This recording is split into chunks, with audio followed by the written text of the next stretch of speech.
Welcome everybody to the Slate Cup. This is Carl Walkinshaw with my co-presenter Sean Endicott from Onside Productions, and we're really excited to bring you something really new and different this Saturday. It is the Slate Cup, Team Penguin versus Team Grizzly, and it's the first time Canadian rules American football, well, Canadian rules football will be played in the UK. Sean, how you doing, buddy? Yeah, it's great to be here. Yeah, that's it's very exciting. Canadian rules going to look a bit different than what some of our viewers are used to here. Absolutely. Onside Productions excited to bring you the first ever live stream of Canadian football being played in the UK. With this is the brainchild of Mike Ireland. A few weeks ago we had the Schneider Cup, which was a charity game played by a bunch of all-stars from across the country. And today in Milton Keynes Rugby Club we're going to be having the Slate Cup, which is played for the Amelie Fund. We'll tell you a little bit more about that charity as we go through the game. So this is a charity game, an all-star game. Players from all over the country have come here, but the difference this time is it is Canadian rules. Sean, tell us a bit about the difference between Canadian rules and American rules. So there's quite a bit of differences, so I'm not going to be able to go through all of them, but some of the core functionality differences: 3 downs instead of 4. The neutral zone, assuming that they actually are going full-blown Canadian rules, it's actually not called the neutral zone, it's called the scrimmage zone. It's a yard instead of 11 inches. And so what that means is when you get like 3rd down and 1 yard, it's a little bit easier to gain. And Canadian rules football is going to have a lot more kicking than you're used to. A few different kicking rules that we'll run into throughout the day. Yeah, absolutely. You can see you've got referees here. They'll have been looking at the rule book themselves to try and understand exactly what the differences are going to be. One of the major differences to Canadian rules is the size of the field. But today I think it's played on a rugby field, so that advantage that Canadian football has in terms of that width of the field, a 63-yard field instead of a 55-yard field, is not going to be so apparent in this game, simply because we don't have the size of the fields available, right, Sean? And we're not the first people to run into that problem. I was actually doing a bit of research this morning on the when they tried to get Canada rules. I don't think the refs are mic'd up, so it looks like the team Grizzly are in green, and Penguins they're going to receive blue. the kick. So we'll come back to the rules changes in a second, but you've got a bunch of all-stars on these two teams, players that have volunteered to come forwards and play this Canadian rules football. And it'll be interesting to see right from the kickoff how we go. We're kicking off in a couple of minutes, but you see your Grizzlies in green and your Penguins in blue. Yes, Sean, you were telling us about the rules. So in, I believe, the 60s and 70s, they tried to actually get some Canadian rules football into the United States, but they ran into an issue where they couldn't find stadiums that could accommodate to the larger field, because most stadiums have the physical limit, and so they didn't have to deal with anything bigger than a standard American football pitch. So you couldn't get Canadian rule teams into some of the most popular stadiums, though I'm not really sure they would have had a successful venture even if they had found the fields. The NFL was pretty big already at that time. Absolutely. And in this country, obviously, we struggled to get a full 100-yard field, let alone a full 100-meter field. The 100-meter field came from the fact that Canadians used the metric system, right? So they said, well, American football, they played 100 yards. The Canadians said, no, we played 100 meters. That's 110 yards. So you have these bigger end zones, and we'll see as the play progresses whether that will make any difference. But you've got the Penguins in blue. Mike Ireland, I don't know whether he's going to swap shirts halfway through the game to just have parity there, but he's playing for the Penguins, and the Grizzlies in green as we get ready for the kickoff. One of the things you'll see straight away is there's 12 players on each team, so you've got a long line of people ready for the kickoff there. Obviously with 12 players, but it's squished into this rugby-sized field, so they do look packed in there, don't they, Sean? They do, and we'll see that if you see what we would call an onside kick, that's not necessarily an aggressive strategy in Canadian football. It's a lot more common in this variant of the game. The ball's kind of more live as they come around. So the Slater Cup is kicked off, and the ball is picked up in the end zone. Running back running to his right-hand side, and that's a decent return to start the game. Obviously, this is not a fully marked out pitch. I believe a rugby game has taken place on this field pretty much this morning, and then they've come on and played American football this afternoon. But we do have some down markers. 3 downs now to get 10 yards, not 4 down. So we could see a lot of kicking on 3rd down, obviously, if they need to get the ball downfield. But you have to make an impact on 1st down, don't you? Well, good luck. Britball teams struggle to get 10 yards in 4 downs. Exactly. So we've got a 3-down lineman.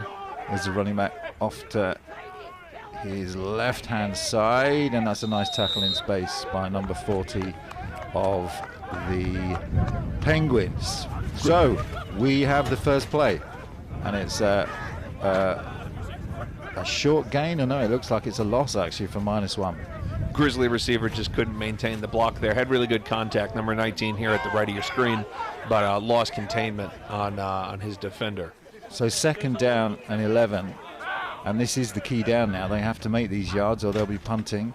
There's the motion, rolls out to his right. It is caught, but right at the line of scrimmage, so no gain made there. Surprised to not see a flag there. There's quite a bit of pre-snap motion. There is a little bit of laundry on the field, so there actually might have been a flag. Let's see what the refs have to say. Of course, in Canadian rules, any of those players, those 7 players that are not on the line of scrimmage, can motion in any direction they like. So a lot of them trying to hit the line of scrimmage at full speed. Yeah, you'll see this motion towards the line of scrimmage. That's not a false start in Canadian rules. Looks like we do have a flag. So it looks like they're going to give him a 5-yard penalty, which is going to bring up 2nd and about 6. Replay the down as the Grizzlies start this first drive. Kind of fun to try to spot all these different helmets. See some Manchester Titans, Chester Romans. And that's a poor snap. Quarterback's got to run back to pick it up, muffs it. This looks like it's going to be a Penguin ball, and it is. It's recovered, well, it looks like close to the 10-yard line. So not a great opening sequence of plays from the Grizzlies. Few mistakes that got the penalty, but it's a turnover to the Penguins. Penguins look a lot more natural sliding on their bellies out there trying to get that ball. That's a good natural advantage, of course. Who comes up with these names? Mike Island's crazy mind. Grizzlies and the Penguins. My goodness, is it a crowded pitch with 12 players on both sides? I know, it looks like rush hour, doesn't it, down there? There's a lot of players, a lot of bodies squeezed into a small rugby field. But a lot of it's like experimenting with the rules, and you get some connoisseurs of the Canadian game that really say it's a more exciting game, it's a faster game than American football rules. Look at this, Carl. It looks like that slipping and sliding ended up not mattering. They called the offsides penalty on the Penguins. Oh, there you go. So we're going to replay it 2nd down. So the quarterback gets another chance. Looks like it's wearing a Titans helmet. Motion. And this time it's a handoff on a draw play, and that's going to go nowhere. So again, on that wider pitch, you'd have more room, I guess, for a play like that. I'm not sure that was a draw play as much as a bad snap. And, that chemistry between a center and quarterback, you're not going to have that as much with obviously not going to have a lot of practice time before a charity game. Well, if you think about what they've had to do, they've had to learn the rules of Canadian football. They've had to put a playbook together. They've then had to very short practice time. So there's a lot squeezed into putting one of these games together. And I know Mike Island likes to experiment, but there just isn't a lot of time to put this stuff together. You can see the D-line there trying to honor this 1-yard neutral zone that they have in Canadian rules. Shotgun with 2-3 receivers hitting the line of scrimmage at full speed. Quarterback having to chase to his right. Balls up and picked.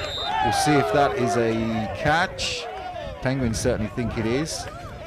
Now, I'm not sure the Penguins knew the Canadian rules. Wasn't that 3rd down? That was 2nd down. Oh, it was 2nd down. I'm sorry. They hadn't changed it. That's my bad. So, get a turnover there on downs. Great catch on the scramble. Good way to keep the eyes on the quarterback as he was rolling out to the bottom of your screen. So it's going to be 1st down Penguins at about midfield. We've got players from all over the country playing in this one. We've got players from the London Blitz, the Rushmore Knights, the Wolverines, the Exiles, the Titans, the Halton Spartans. A lot of different players now as the Penguins line up. Solid Thrashers quarterback in there for their first reception. 3 receivers hitting the line. And that one's just over the head. In acres of space, that receiver there, number 89. That's got to be a big adjustment for a receiver to be allowed to run towards the line of scrimmage for a snap, because you have to time that right, or you end up stutter stepping and almost losing the momentum that you gain from getting that motion.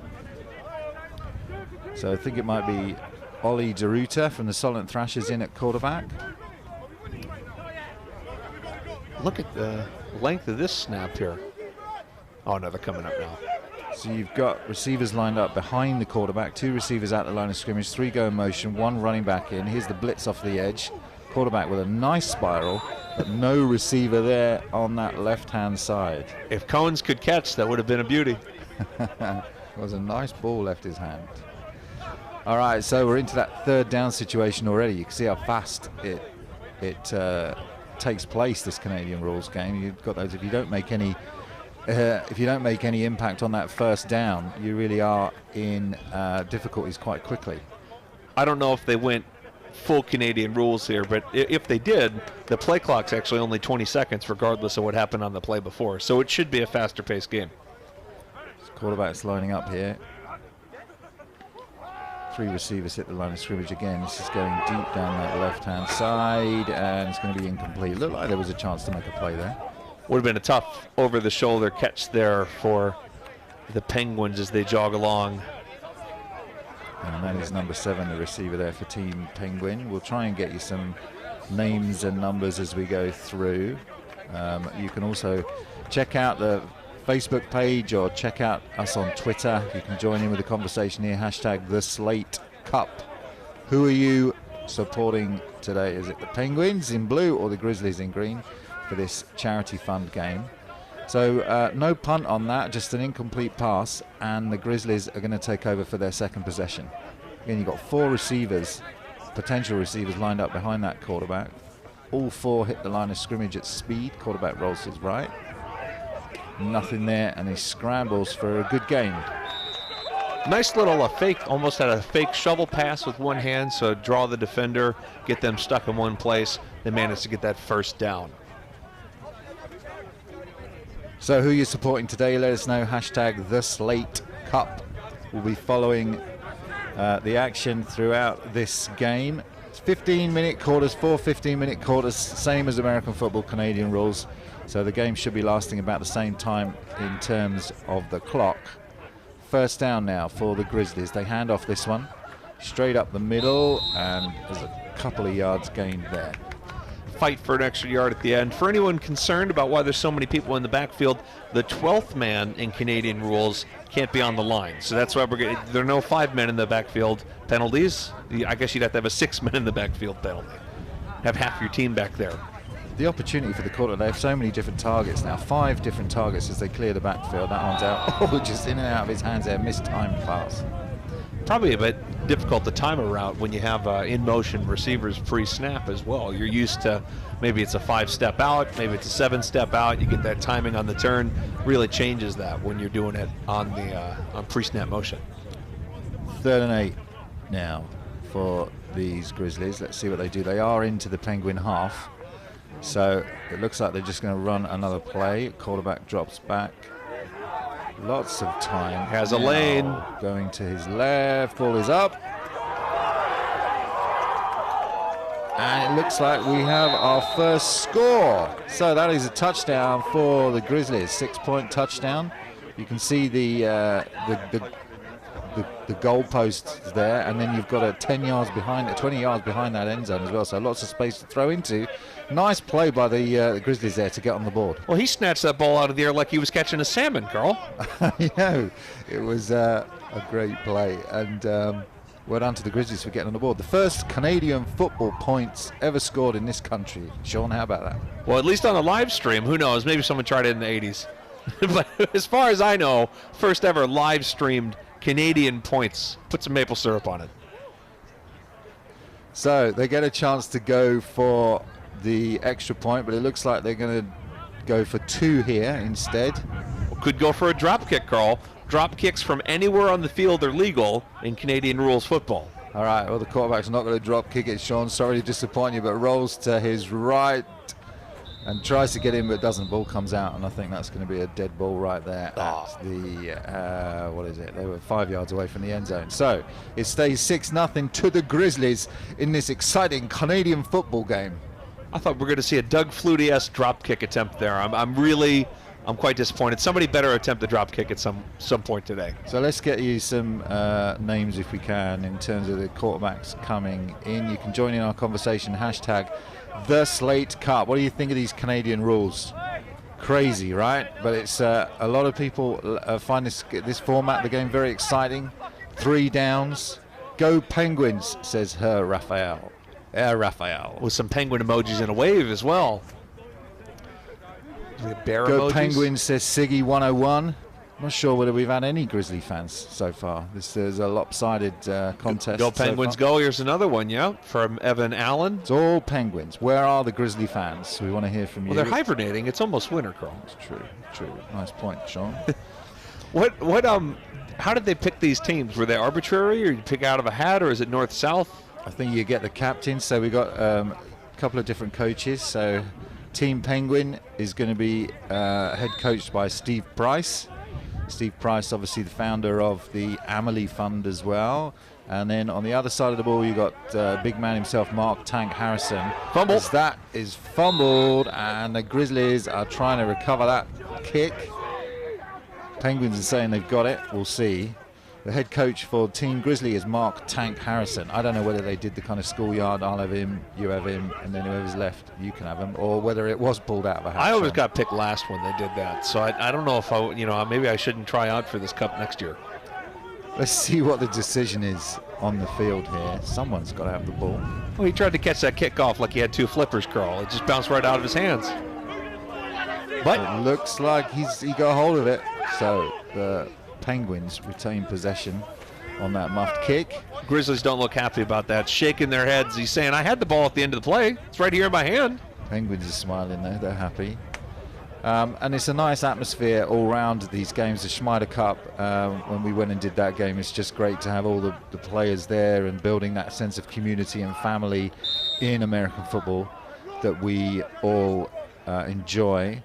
But the Penguins now 6-0 down, looking to get something on the board themselves. 3 receivers hit that line of scrimmage. This time it's a running play, and that's good defensive work there. 3 Grizzlies come over to drag that runner down.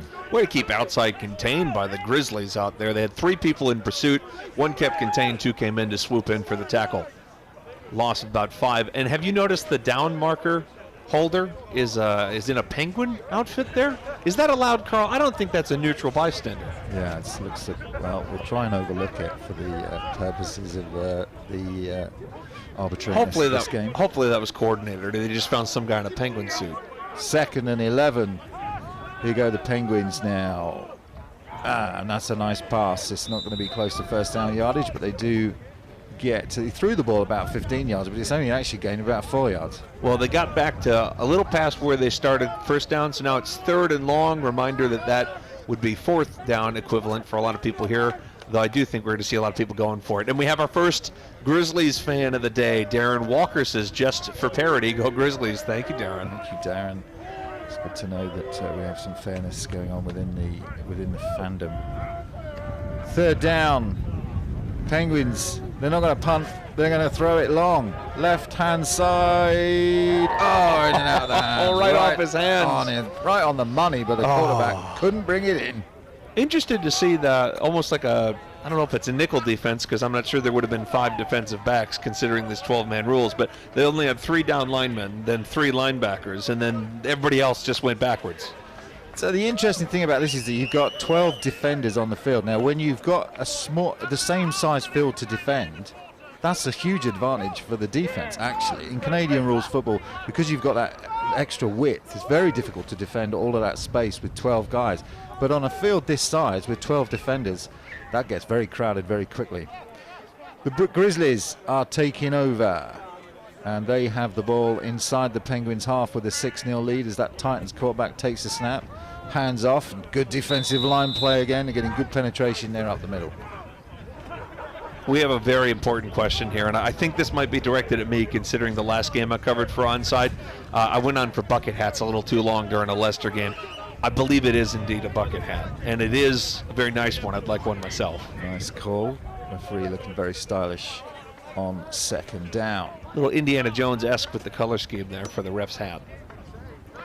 Let's see what they can do here, these Grizzlies. Snap is off.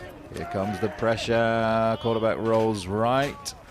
Flag is down. And that ball looks like it may have been caught as the receiver came back to the ball to make the reception. Great catch, but I don't think that's going to count. It looks like we had a hold in the backfield right as the quarterback started scrambling to the top of the screen. We had one of the tackles, I believe, with their hands on the defensive end. So that's going to pull the Grizzlies back. Disappointing because they had a good reception there. 2nd and 20 now for these Grizzlies. Penalties are really going to hurt you in 3-down football. You know, obviously 1st and 20 and 4 downs, it's not the best situation, but you can overcome it. But, I mean, 1st and 20, 2nd and 20, you only got 3 downs. See what they can do here. Just got to put the ball up on these 2 downs now if you're going to try. We haven't had a punt yet in this entire game, so it looks like either the kickers didn't show up, so they're just going to play with the quarterbacks, or they're just using these 3 downs as they would in American football to try and make those 10 yards. Let's see what the referee's signaling here.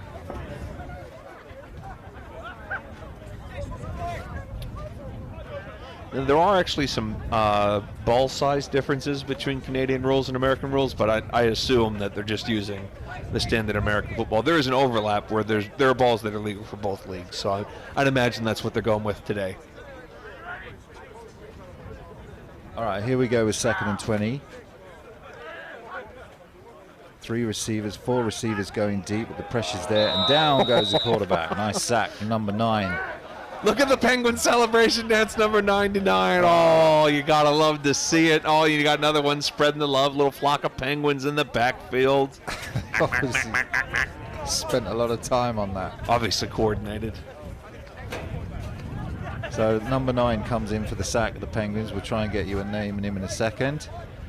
But that is now going to mean that there's 3rd down and about 30 yards to go. You would expect a punt here, wouldn't you, Sean?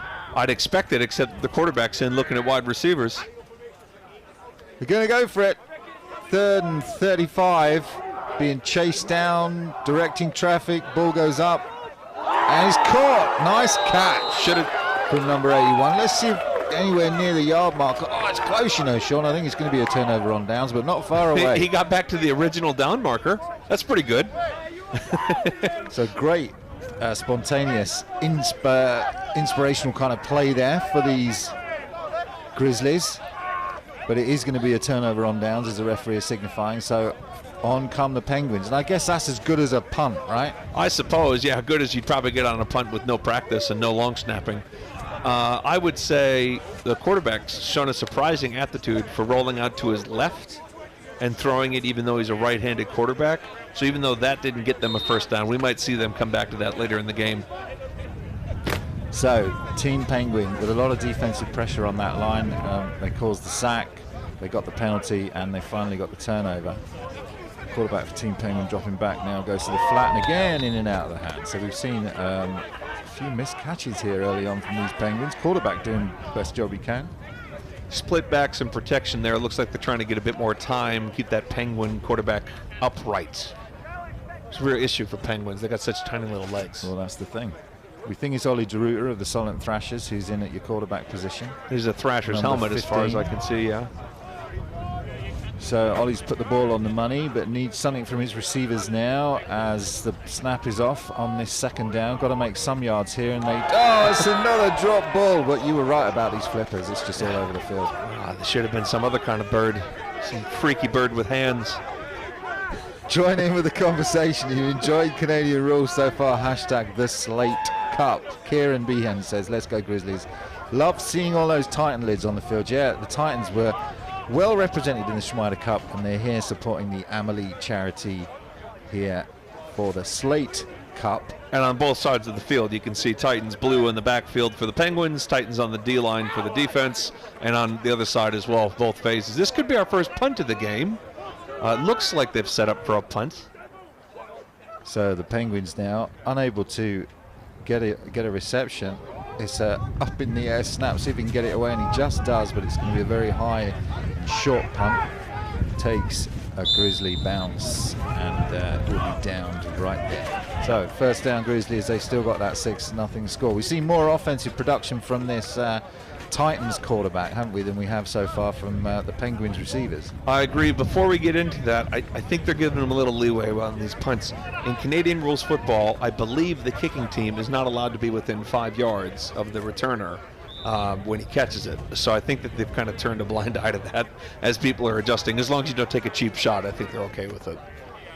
And here is that Titans quarterback you mentioned, along with 3 offensive linemen from the Titans and 2 receivers at the top of your screen. So all Titans, or at least half the offensive Titans. Should give them an advantage because they play together so often. As the quarterback rolls to his right, puts the ball up and tipped and dropped. So thrown into triple coverage there and no chance for a reception. So that'll bring up second down. And again, happens so quickly in Canadian rules. We're straight into they have to make 10 yards from this play, or they're in a situation on third down where they'll have to turn it over. I'm quite impressed with how many people from the same teams are down there. I mean, Milton Keynes, how far is that from Manchester? It's not especially close. 2.5 hours. Yeah, it's a hell of a jaunt. So well done Titans players for being there. This is 2nd and 10. Again, pressure. Quarterback steps up into the pocket, up into the air, and a chance for a pick there maybe from the Penguins. But Grizzlies this time, those big old paws, difficult to catch the ball. A little bit of pepper on that one as well. Quarterback lowered his arm angle and just really zipped that in there. I'm not sure the receiver expected the ball to be coming in at that velocity, but if you get your hands on it, you got to catch it. So it's Ben Martin of the Manchester Titans in at that quarterback position. He's played well so far. He's got third down here. And we'll see whether he can convert or whether they will, in fact, go for a punt. Carl, either our camera needs to zoom out or they don't have anyone in the backfield. I'm going to assume it's the first one. There probably is a punter back there. So I think it is going to be a punt. Snap is off. Kick is up, and it's a short kick out of bounds. So it's going to be the Penguins taking over again in this tight charity contest for the Amalie Fund, the Slate Cup. Let's see which quarterback comes out this time. I want to know where the Grizzly Bear down marker guy is. So we have one guy on the chain crew in a Penguin outfit, giving the ball to the referee right now. I am really concerned that there isn't a Grizzly Bear one. Was there a fight pregame? Was it a winner take all? Only the winner gets to be on chain crew, or maybe the loser had to go on chain crew. I've done that job before. Sometimes it's not very desirable. Got to go on chain crew, and you have to wear this. Yes, exactly. They hand you the penguin suit. Of course, yeah, no problem. So it's going to be the Solent Thrashers quarterback coming out again for his 4th series now. Not been able to make many yards just because these receptions difficult to catch the ball today, it seems. So they're going to go hit the running game, but that is for no gain. Those big Grizzly Bears mauling the offensive linemen. They didn't even get back to the line of scrimmage, move that back just about a foot. D-line have played well on both sides of the ball so far. The only real offense production we've seen from the Grizzlies quarterback, Manchester Titans quarterback. But there's been signs of life from these Penguins. Just need those receivers to hold on to these balls. So, quarterback back to throw, looks to his right, and that is straight into the arms of a Grizzly who tipped it up.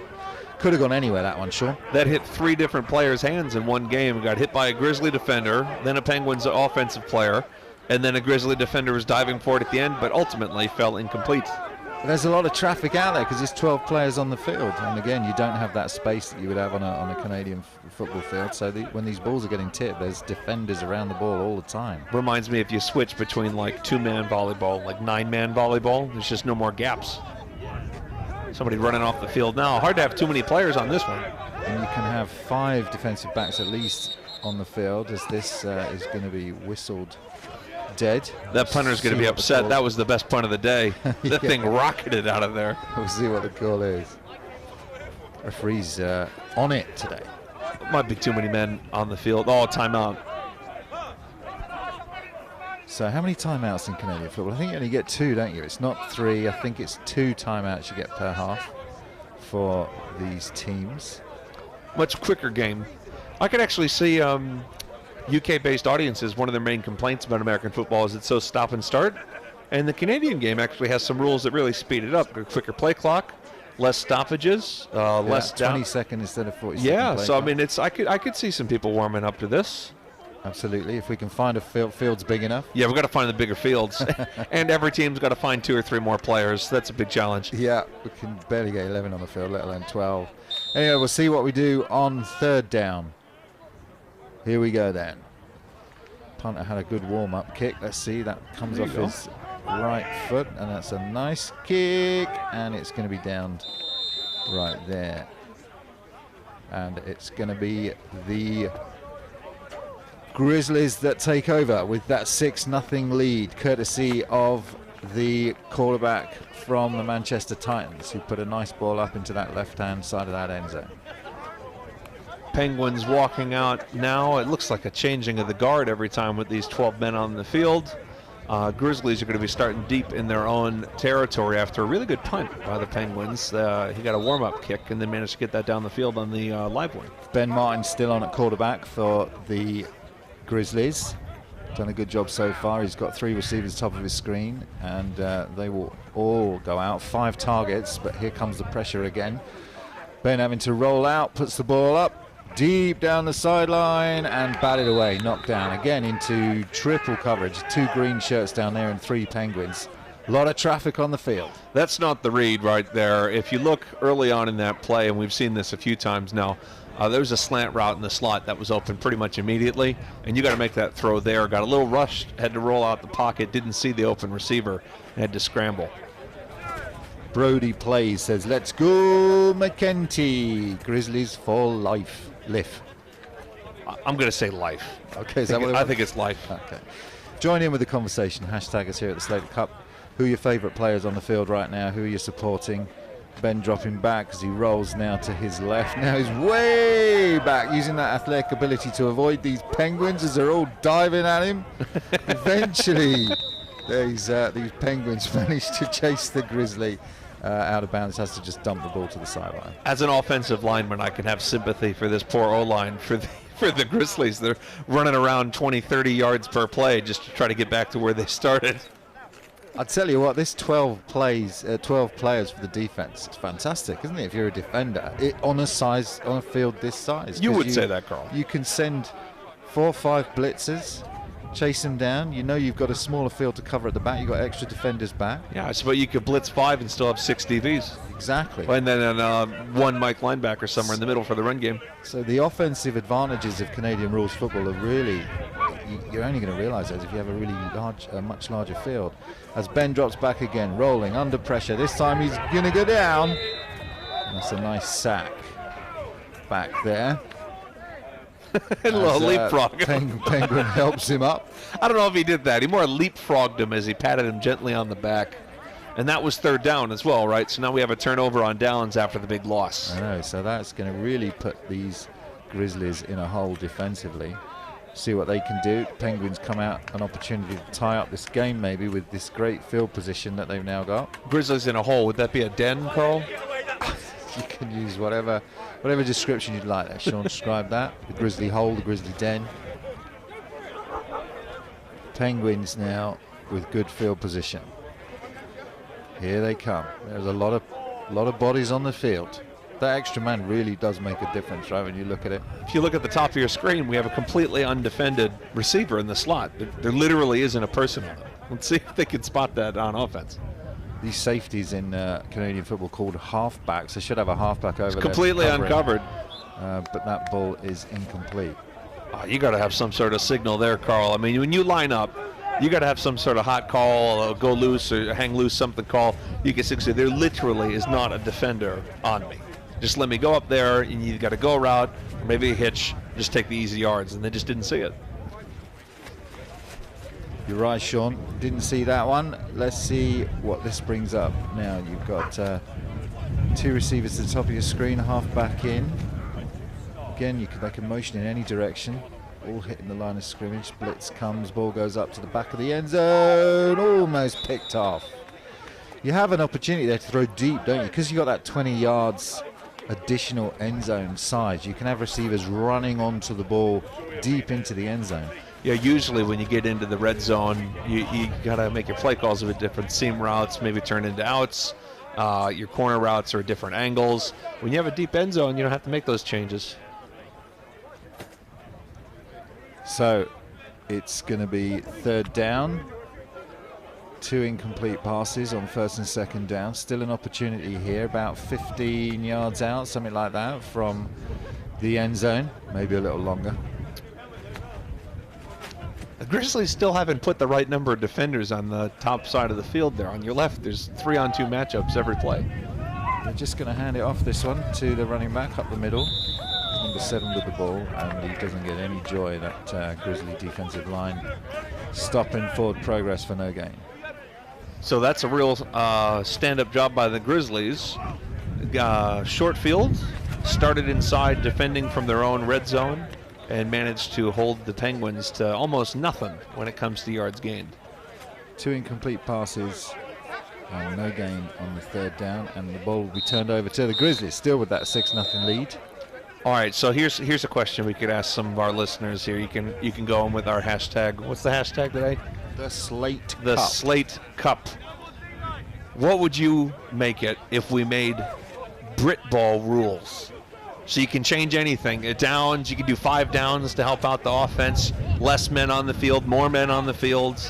What are some changes that you'd suggest if we made an English variant of American football? What do you think, Carl? There you go. Well, the first thing I know is 15 defenders and only 11 offense. Of course. That would be the first change. So basically you're admitting you need more people to be able to defend us. It's a great question, Sean. What changes would you make to the British American football game to make it more exciting, more accessible? I mean, some people say that, what's not well known is that actually Canadian rules football was the first iteration of football. The Canadian rules came along before the American football. And you see that it's a bit more rugby-esque, obviously, American football having its history from rugby. You can see there's a little bit more openness, a little more running, a little more kicking. You can see some of the similarities. Sure can, and this is a really interesting experiment. So far, my feedback on this, watching the whole spectacle from the perspective of Canadian rules, is that the size of the field, the width of the field, is really the thing that makes the biggest difference in Canadian rules in terms of opening up the space for this offense. When you have 12 men on the field in a field, oh, that's a nice defensive play as that defender comes slicing in. When you have 12 men on the field with such a small field, it really doesn't give that offensive advantage as you would expect, as the Penguins practicing their celebratory dance there on the sideline. Thank you, Daley Thomas, for that demonstration number 9. And we haven't seen an offense really take advantage of having more people. You would think maybe some screen passes where you have an extra blocker because you now have 12 people, more men in the backfield. But we haven't really seen that so far. So maybe they'll start opening up the playbook as we get later into today. Shotgun again on 2nd down, 2nd and long now. Quarterback has a target on the sideline, and that's a nice reception. Bundled to the ground at that point. So maybe a pickup of 5 there. Nice reception again, and Ben Harper still in at quarterback for these Penguins. We had a quarter change there for anyone who missed it. So the Penguins now marching from left to right on your screen. Or, no, I'm sorry. Grizzlies. The Bears are marching now from left to right. The Bears? You're going to call them the Bears now? I apologize. Bears The on Grizzlies. Bears on the mind after this week, we got to admit. All right, so 3rd down. It looks like they're going to line up to punt this one away. Number 22 coming in for these Grizzlies, holding on to that 6-0 lead so far. After the high long snaps we've seen, it looks like they have a punter and then someone is like a safety, like 5 yards behind the punter. There's another guy just chilling over here. So no pressure coming on that one as the ball is booted away. And it takes a nice roll for the Grizzlies, and the Penguins will take over in their own half. A little bit of playful wrestling down there on the ground between the kick returner and some of the coverage team. So what are you saying, Sean, in terms of changes to the rules? What do you make of this 3 downs rather than 4 downs? I think we need a 5th down, Carl. A 5th down, what, still to make 10 yards? Yeah, still to make 10 yards. That's just from your offensive Yeah, just for me, really. Everyone else can only have 3. bias. They'll have 3, I'll have 5. Okay. No, I think actual rule change, I'd love to see junior pitches be a little bit more narrow because you only have 9 men on the field, but you got to cover a full-size pitch. Yeah. I'd love to see because it's full contact 9-man football and junior football. Full-size pitch, you're asking your safeties. You run a cover 2, you're asking 18-year-olds to cover 30 yards. Here go the Penguins in on first down, and that's just probably the only part of the field that didn't have any players in it. So incomplete. He's got 24 people on the field, and he's found the open grass. He's found the grass. So second down now for these Penguins. Having trouble getting anything going, really, these Penguins on offense. Showed some signs of life, haven't they, with some receptions that should have been made. Yeah, I think there's talent there. I mean, obviously, there's not going to be a ton of chemistry with people coming in from different teams, but you can see if you can pick that up. Make a few easy catches, try to get the ball down the field. You only got 3 downs. Just get 3 or 4 yards every play. Get a couple easy first downs before you go deep again. All right, as the quarterback surveys these 24 players, and that's a nice grab, one-handed grab there from that Titans player as he's wrestled down, and it looks like the ball's come out. Oh, no, the Penguins, they finally get a reception, and the ball is fumbled, and it's a Grizzly turnover. Penguin, you got to protect the ball like it's one of your eggs. Don't you watch the documentaries? They sit there and protect their eggs. They're not doing it. That was Theo Biggs on the reception. He made a great one-handed reception with his left hand, and then it was an even better defensive play. We're waving back as well, guys. Thanks for the wave. So, the Grizzlies with the ball again. It's all Grizzlies, Sean, currently. All Grizzlies all the time. They're just mauling those Penguins at the moment. Looking more like polar bears than grizzly bears the way they're getting taking care of these Penguins. Sure aren't. The environment doesn't seem to impact them at all. So, 5 receivers set, 4 receivers go deep. Quarterback rolls to his left, loads of time, and makes the reception. Now there's a play. You got a nice rollout, athletic quarterback who can roll out to his left. Player coming across on a little bit of a crosser, 7 yards deep. That looked like Canadian rules football. Yeah, it right? really did. You get a little bit of motion, nice wide fields. So we're beginning to see maybe some of the offensive advantages now. At least the Grizzlies seem to be taking advantage. Well, if you got a mobile quarterback and you have lots of people, you can run a few defenders off, try to keep somebody underneath. You should be able to find someone. Ben Martin's done a good job in this first half. Thrown for 1 touchdown, got some other receptions. He's mobile, he's moving around, he's handling that pressure well. Here come the Penguins now as Ben drops back over the middle. This one caught. Great crossing route, nice blocks going in, and finally the tackle is made. But that's a nice looking crossing route with a good pickup after the catch. Gotta love blocking downfield. I always tell my players, difference between a 10 to 15 yard play and a big play is receivers getting downfield to make blocks. Absolutely right, Sean. There was some nice, at least one key block there just after the reception was made. And that's going to give them good field positions now as these Grizzlies continue to roll.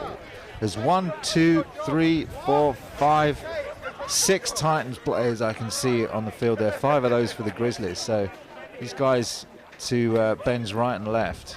He's played with these guys before, so maybe there's a slight advantage there for these Grizzlies, which you're seeing as Ben Martin takes a roll out behind a blocker looking to run into space, and he picks up. Oh, he gets punished on the sideline by a big number 55 coming in to put the boom on Ben Harper, but a good pickup of 6. If you could have a lot of receivers that could block, considering you have so many people running around, it's quite the advantage on these wide runs, screens, toss plays, QB rollouts. That was Akichi Apakama from the Merseyside Nighthawks making a nice hit on the quarterback. What was that name again, Carl? Akichi Apakama. That is a nice name. Big fan. Fumbled snap, but Ben's going to pick it up, roll to his left and throw it. It is incomplete. Hit the ground. I, for a second there, thought he was going to run it in. Looked like he picked that ball up the ground with some green to his left, decided to stick with the play call and put it up in the air. So let's check the down marker now, because I think it's going to be 3rd down. Should be 3rd and a few, yeah. So 3rd and maybe 4 for these Grizzlies, trying to go in for their second score here in this second quarter of Canadian rules football. All right, again, you have completely undefended receivers on the left side of your screen. You have 2 receivers, 1 defender. They got to throw it out there. Kichi coming on a on a blitz play. Ben under all sorts of pressure now, adjusts his mouth guard and going to his right-hand side. Incomplete. I've never How seen did he that. have time to adjust his mouth I've guard? never seen that and get in the my ball? life. He put the ball in his left hand, adjusted his mouth guard with his right hand, then put the ball back in his right hand to continue with the play.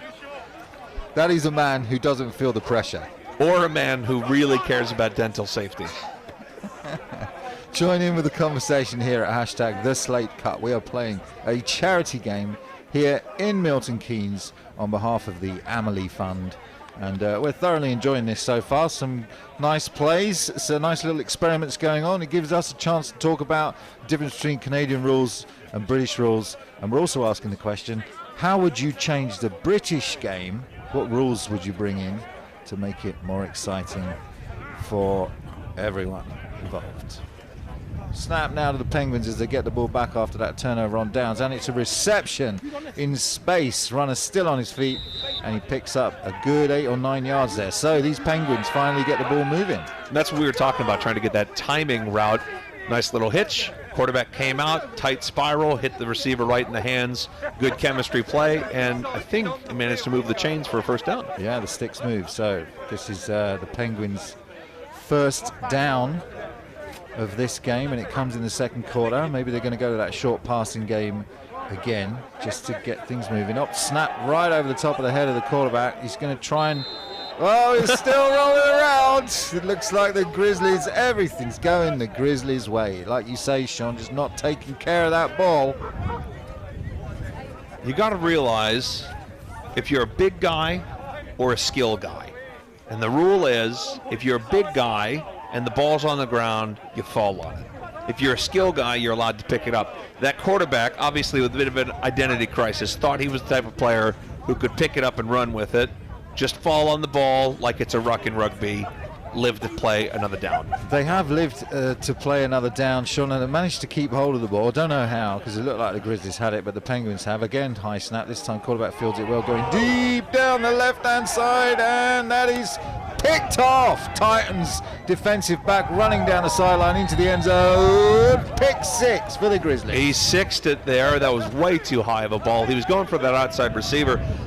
You need to bring that down a bit lower, or you need that a lot more power. Ended up hanging in the air for an easy interception for the defense. 12-0 out of these Grizzlies. And this Canadian football experiment for these Penguins is turning into a bit of a disaster in this first half. Though I think we should dock a point because there was no Grizzly-themed dance. It's true. We've seen a lot of good dancing from the Penguins and less good football, but I'm hoping that will change in this second half. At minimum, you got to see if you can do the fat dog dance from Community because it's actually a bear. So those Grizzlies just keep on trucking. It's probably not the right thing. Grizzlies aren't known for trucking. They're known for mauling. But we'll see now. This is the first PAT try we will see. The point system is the same in Canadian rules, so you get a chance to kick the extra point just for 1 point. You know, I've always felt a little close to Bears here. They love honey, the big guys. They're winning this game. What more could you want? Who wouldn't want to be a Bear right now?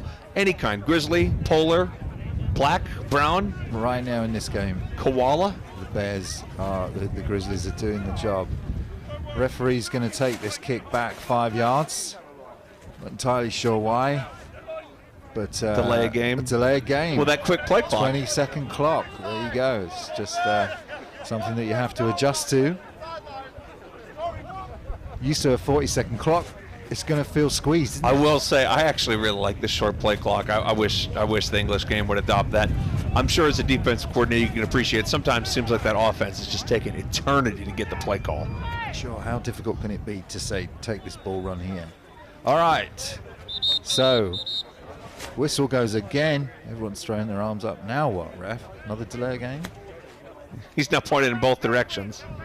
Timeout defense. Timeout defense. Apparently they didn't know That's how. a very important timeout. They didn't know how to block a field goal, Carl. I'll give you a hint. Run forward and jump.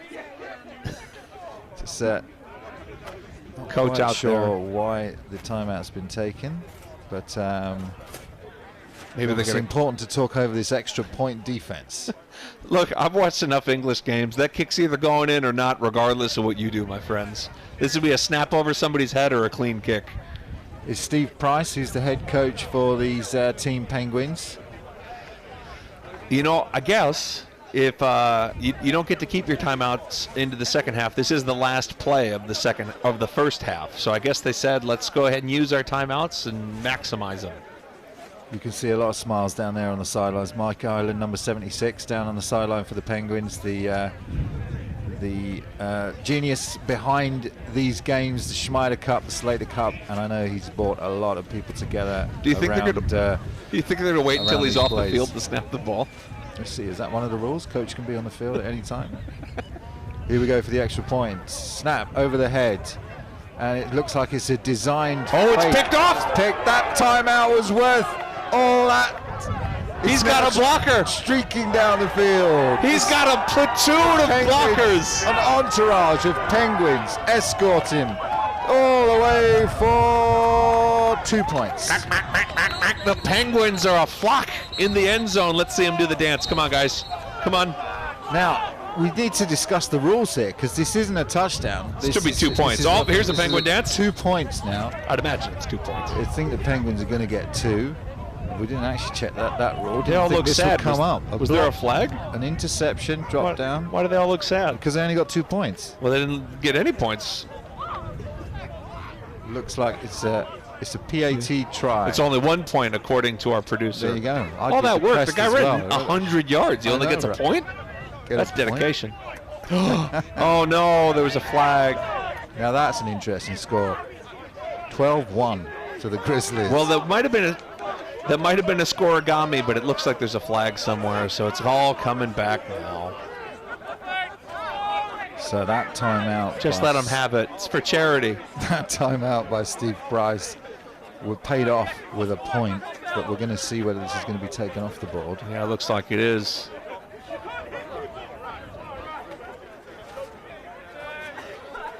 So we're going to assume it is taken off the board. 100 yards, you would only get a point. And it will be the Grizzly ball, because they will maintain possession. So we're going to assume that the score is still 12-0, Sean. Yeah, I think 12-0 is the way to go here. And the way we're going to do that is just by reading body language, because we have absolutely no clue. So we think that the depressed body language of the Penguins probably signified that they didn't actually score that point after all that effort. And now it looks like they've decided to take the flag to kick the ball from further upfield for what must be, I assume, the last play of the first half. Yeah, and this will be the Grizzlies now should get to receive this ball, surely. Well, the Grizzlies kicking it off after their touchdown. So the Penguins will get to receive, absolutely, yeah. So this is the kickoff. We think it's still 12-0 to those Grizzlies. So even the effort from those Penguins with that cluck or whatever a collection of penguins is. I don't know. A cluck of penguins, maybe? Grockle? A grockle. I don't know. I'm going to look up at halftime what a group of penguins is called. Do hashtag in the Slate Cup. Tell us what a group of penguins. It's an onside kick. Onside, and it's recovered. Beautifully recovered down the field. Well, that, one of the best onside kicks I've ever seen, Sean. That was my goodness. What team is that man on? That's on non-Slate Cup days. Now, the only question is there any time left in the half to take advantage of this? That was a beautiful chipped kick, took one bounce and then up into the air, straight into the receiver's hands. You couldn't have done it any better than that. It was pretty picture perfect. The only thing is you can't advance an onside kick as far as I know, so he's probably going to get it right where he caught it. You can or cannot? Our producer's saying you can, but the referee seems to disagree with you, my friend, because the ball's right there. So it looks like they're going to get the ball where it was caught. Joke's on you. English refs, Canadian rules. You never know what's going to happen. We'll just try and calm down the studio now after that. It'll be first down Grizzlies with time, we think, to try and get a third score on the board. They've been good so far, and this offense just keeps getting better as Ben straight up the middle this time, and down he goes. There has been a lot of pressure from this Penguin defensive line. They've done well on that count. There's that dance again. They do love that Penguin side. They got the best dance of the day. Unfortunately, no scores to give it to. That is Terence Messi of the Manchester Titans, number 90, I believe, who's come in to make that play. I kind of want a team in England now to just be called the Penguins, so they can always do that dance. I know, it does lend itself. It's really quite fun. Do you remember the Icky Shuffle in the 80s? Oh, of course. Do you remember? It looks a bit like the Icky Shuffle, but Maybe if you tried to do the Icky Shuffle, mate. I'm pretty sure this is a bit different. Yeah. The Penguin Shuffle. Here we go then. On second down and nowhere to go. In come that big defensive line, and it's number 90 again, Terrence Messi on back-to-back plays. That was a great tackle. Was nice. And now it's 3rd and 20 by the looks of things. Backed up are these Grizzlies. The secret here, I've heard, is that you have to adjust your mouth guard in the middle of the play. That's how you get a few extra yards. We're seeing it all today. We saw a score of 12-1 at one point, which I've never seen anywhere, but Well, you couldn't in American rules. Here we go. It's a high snap. Ben tries to get it. He's under pressure. Adjust your mouth guard. Oh, and out of the hands of the defender. That's number 55. I get to say his name again. That is Akichi Apakama. What a name. Who didn't hold on to the interception. I'm not sure that's too much of a loss, to be honest. I mean, it was 3rd down anyway. Maybe if he got in a run back, but he was kind of falling over when he got it. There seems to be a playful pretend fight on the sidelines.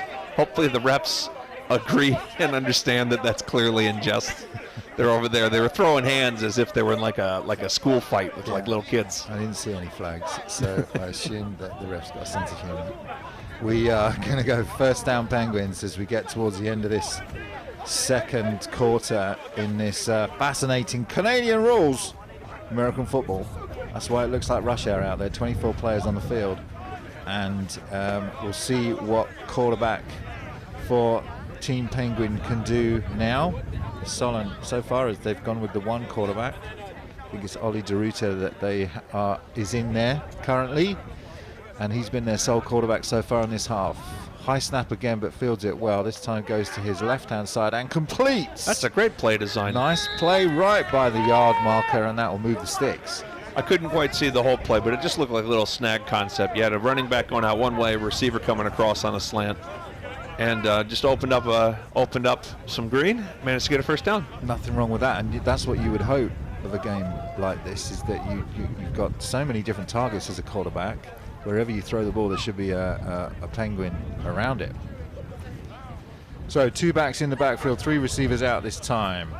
3 targets for Durant to go to, and he completes again. Looks like the same play, and this time it's going to come up a little bit short, but that's still a gain of around 6. Now they're starting to pick it up, as you said, go for that shorter game.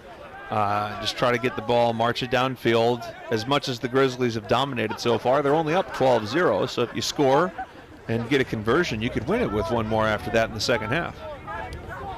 Let us know who your MVP is of this first half of the Grizzlies against the Penguins. They actually got about 8 out of that play, so second and short, and this is what you need in Canadian rules. Quarterback back to throw, goes his left-hand side, lofts one to the sideline, and that's just incomplete. Nearly caught there, but just couldn't hold on to the ball. For my money here, if you got 3rd and 1 in Canadian rule, I guess it's 3rd and 2, I would go under center here and just try to run this up the middle. The defenders have to line up a yard away. You can get the first yard for free. Yeah, it's a good point. As they're coming up now, 3rd and 3, they will stay on the field. We've seen a couple of punts, but certainly early on in the first quarter, they were just staying on the field, try and use these 3 downs to get these 10 yards. Quarterback looks like he's got some size to him. Good Manchester running back there. 3rd and 3. Quarterback will drop back to throw. He has someone in the flap. He's moving now to his left-hand side, lofts the ball to the sideline, and that is caught for the first down to player number 1. We'll try and get you a name if we can off the roster.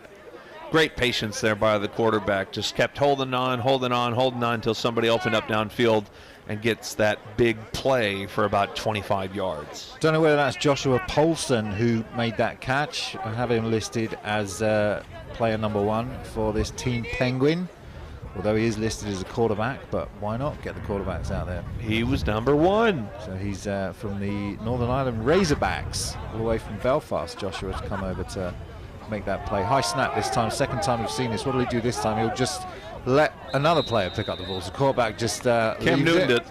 Cam Newton did, left it. And it's an offensive lineman that manages to rescue him. But the Penguins will retain possession. So now it's what, for second and about 25?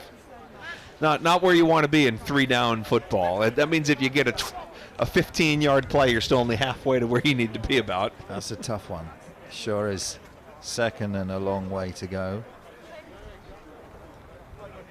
Neil's out there for Team Penguins, the offensive coordinator.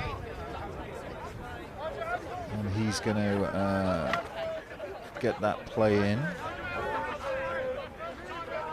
Timeout here, looks like by the Grizzlies. And it is Ollie DeRuto, I think, on the back of his shirt, by the looks of things, who's out there at quarterback. 12 quarterback DeRuto. Go, go, go. Siggy, your timing on that couldn't have been better, as I was just confirming the quarterback's name on that one. So thanks for your tweet. Keep them coming. Can we take a moment to appreciate these jerseys? Personalized, wall color coordinated. They look really nice. They do look good. And if there's a Canadian league that comes out of this, then these are the two inaugural teams, and they look good today. So, second and a taxi ride for these Penguins. 4 receivers go out deep. Better protection this time as DeRuto puts the ball straight into the hands of another Grizzly. We've already seen one pick six as the flag goes down. Moving to his left-hand side now, down the sideline. Will he get caught? He will. Oh, the grass got him right at the end there. He just lost his balance. So they're pointing, saying he was out of bounds further upfield, Sean, but another pick with a big return. I'm not sure the return's going to matter, but I do think the pick is going to stand. The referee threw a big old aggressive flag toss right after the interception was caught. Though that doesn't necessarily mean...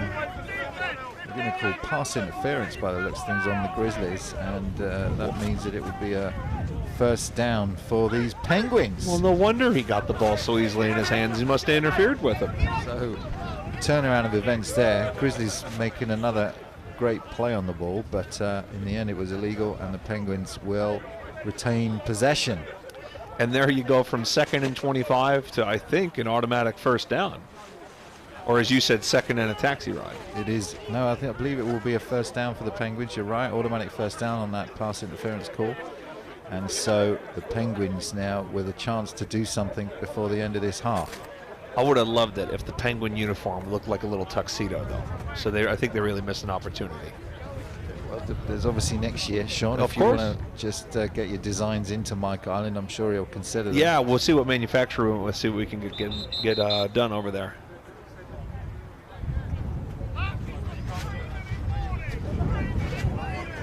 Three-minute warning. Yeah, Canadian rules, 3-minute warning. You need 3 minutes to get warned over there.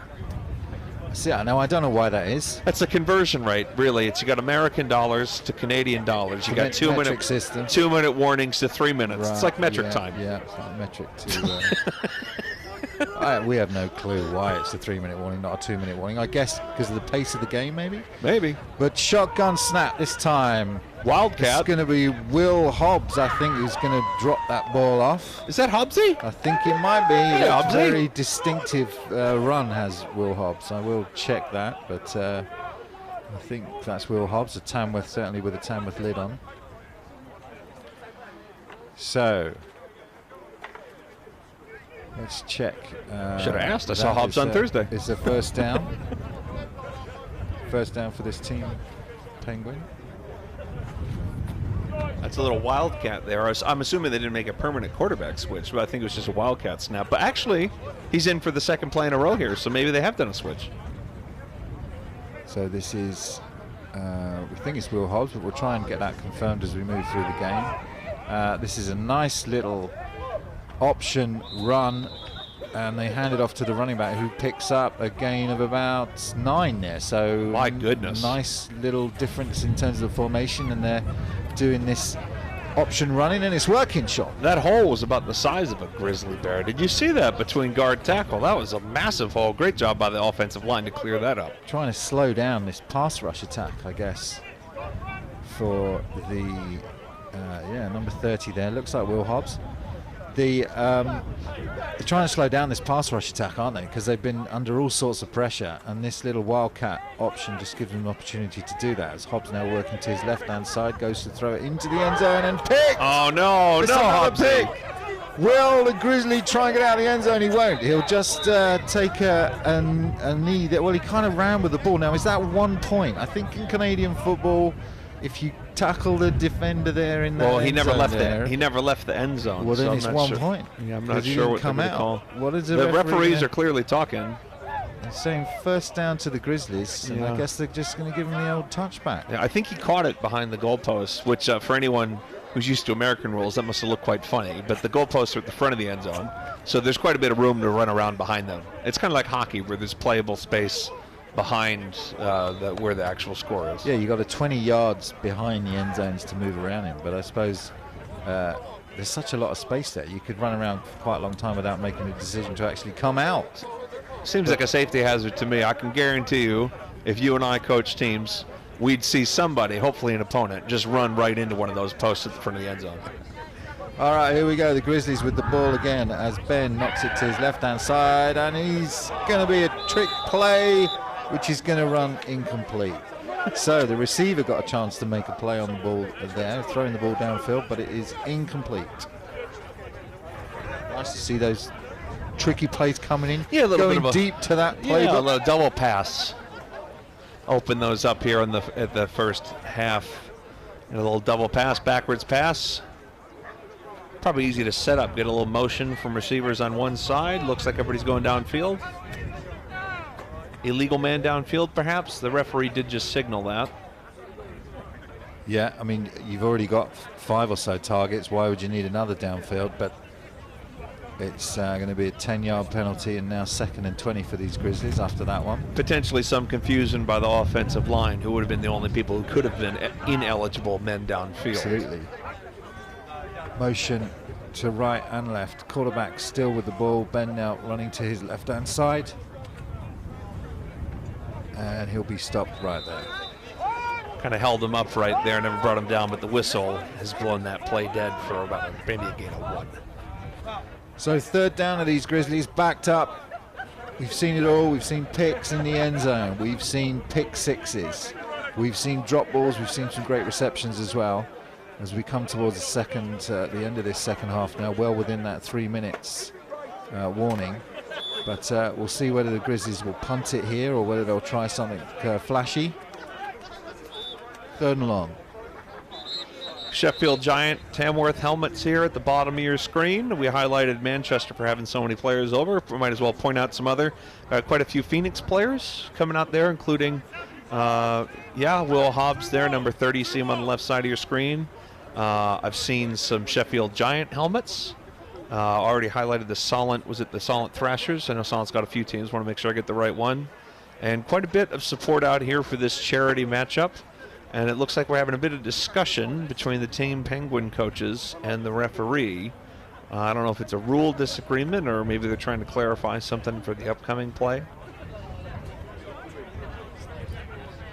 You would expect when you have lots of discussion over the rules, just trying to understand exactly what they are. You know what? Neil McManus there just talking it over with his coaching staff. I called it a bucket hat earlier, but I don't know. That might be made out of some type of leather. A very nice hat. It is certainly a very nice hat.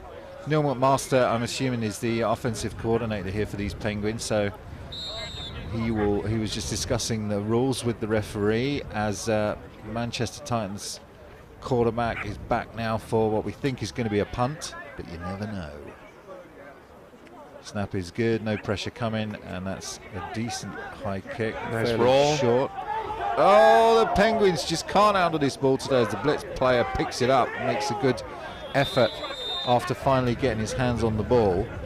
But again, they're just struggling with hanging on to the ball at all of these Penguins. I mean, it started out as a flipper-related joke early on, but it really has become an issue throughout the whole first half here. Absolutely. So, the Penguins now with decent field position at the halfway stage on this Canadian length field. See whether they can put some points on the board. They need something to spark them, don't they, Sean? Well, let's see if the Phoenix can spark them here. It looks like they have some sort of Phoenix-based package. I think I saw 3 or 4 Tamworth helmets come out. Will Hobbs back at quarterback, asks for the ball, and he's going to go to his left-hand side on a quick little screen play, and that's decent yardage after the catch for number 1. We only need 10 yards. If they're going to play off coverage, being 10 yards back, try to take half of it, see if they can make a tackle or not. And I think that is Joshua Paulson who caught that one again. So Paulson doing a decent job out there. Made a couple of receptions now. Interesting to see if Hobbs is going to scramble for a couple bit here. I mean, when you have a GB caliber player, I mean, he plays for Team GB. I think it is going to be halftime here at the Slate Cup, which is the charity game for the Amelie Fund. We've thoroughly enjoyed the first half. With the score, the Grizzlies 12, the Penguins 0. Entertaining half, Sean. What are your thoughts? I'm really liking these men in motion before. I think for the first quarter, it was clear that they couldn't get the timing down. But in the second quarter, you really started to see these men pre-snap motion towards the line of scrimmage, able to actually get open, taking advantage of the running start. And I'm also just a big fan of the game in general. You always love games like this, a little friendlier, a little bit more joking, a little less bad blood, a little more charity. That's what you like to see in the game. Absolutely. It's been a fun and entertaining first half. We're going to take a break here at Onside Productions. We'll see you in a few minutes for the second half. See you soon.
Welcome back to this Slate Cup. If you're watching, you're joining Onside Production. My name is Carl Walkinshaw, and I'm joined here by my good friend and co-host today, Sean Endicott. How you doing, Sean? I'm doing well. Excited for the second half here between the Penguins and the Grizzlies.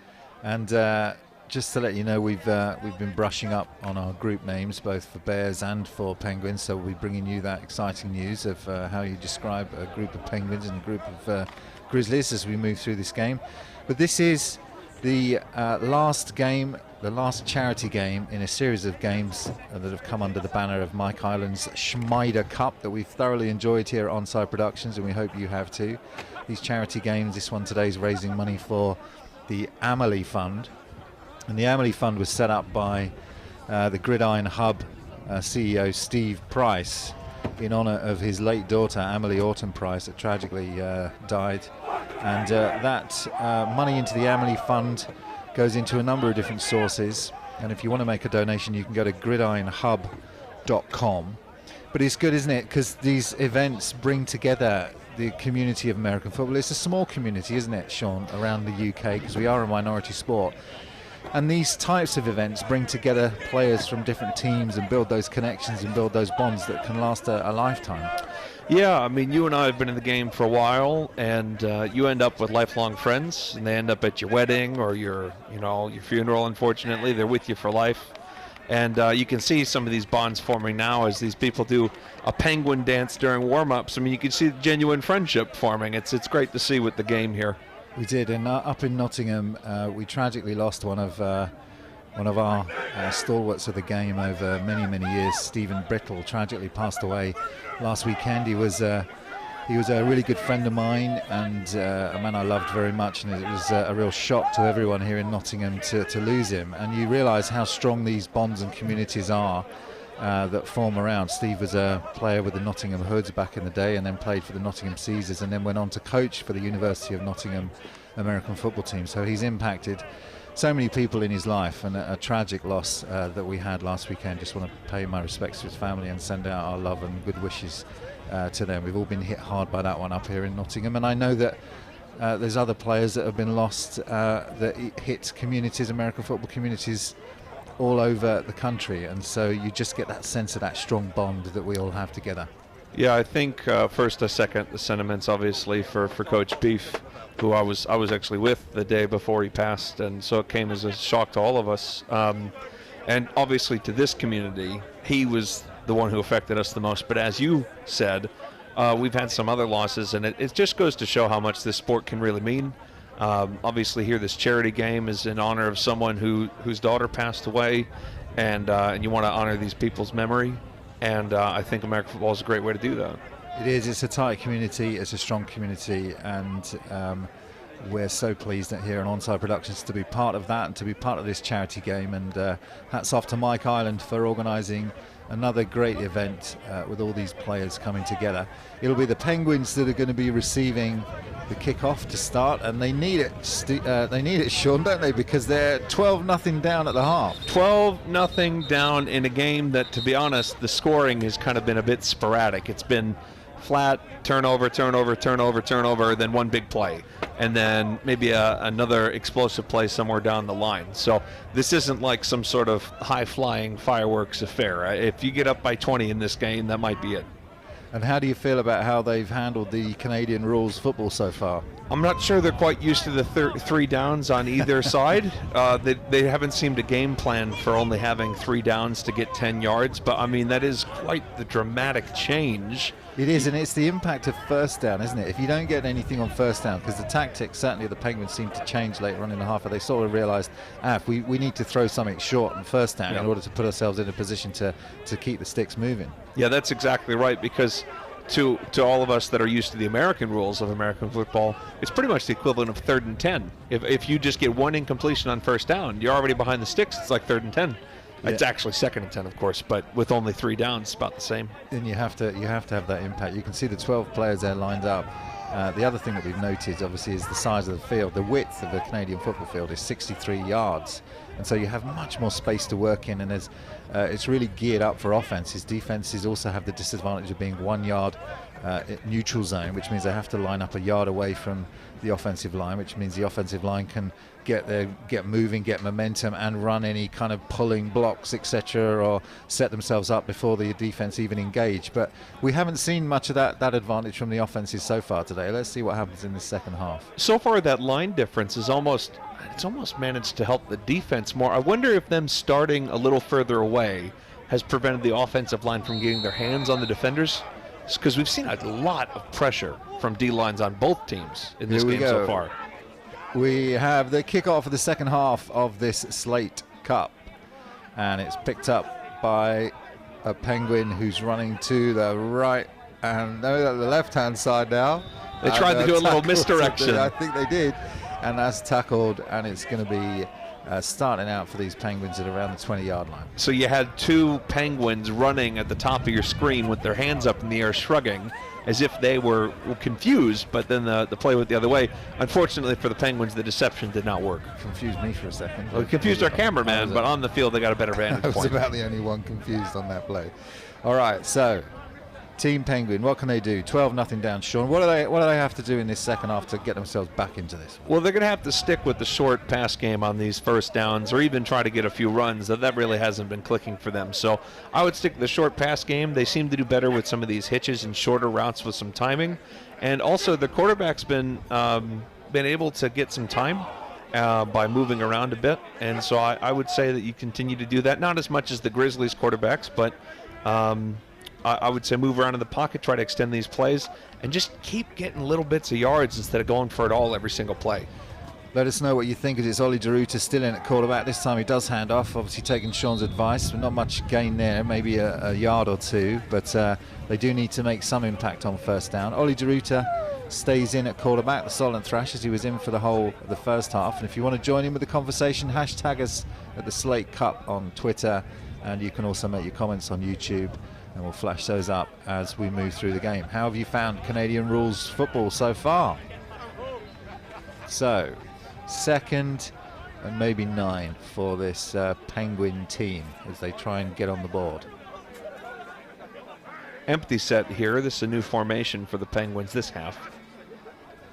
So 5 targets now for quarterback Ollie as he gets the ball over the top, but it's just behind the crossing receiver and no gain. Trying to get the ball there to number 27.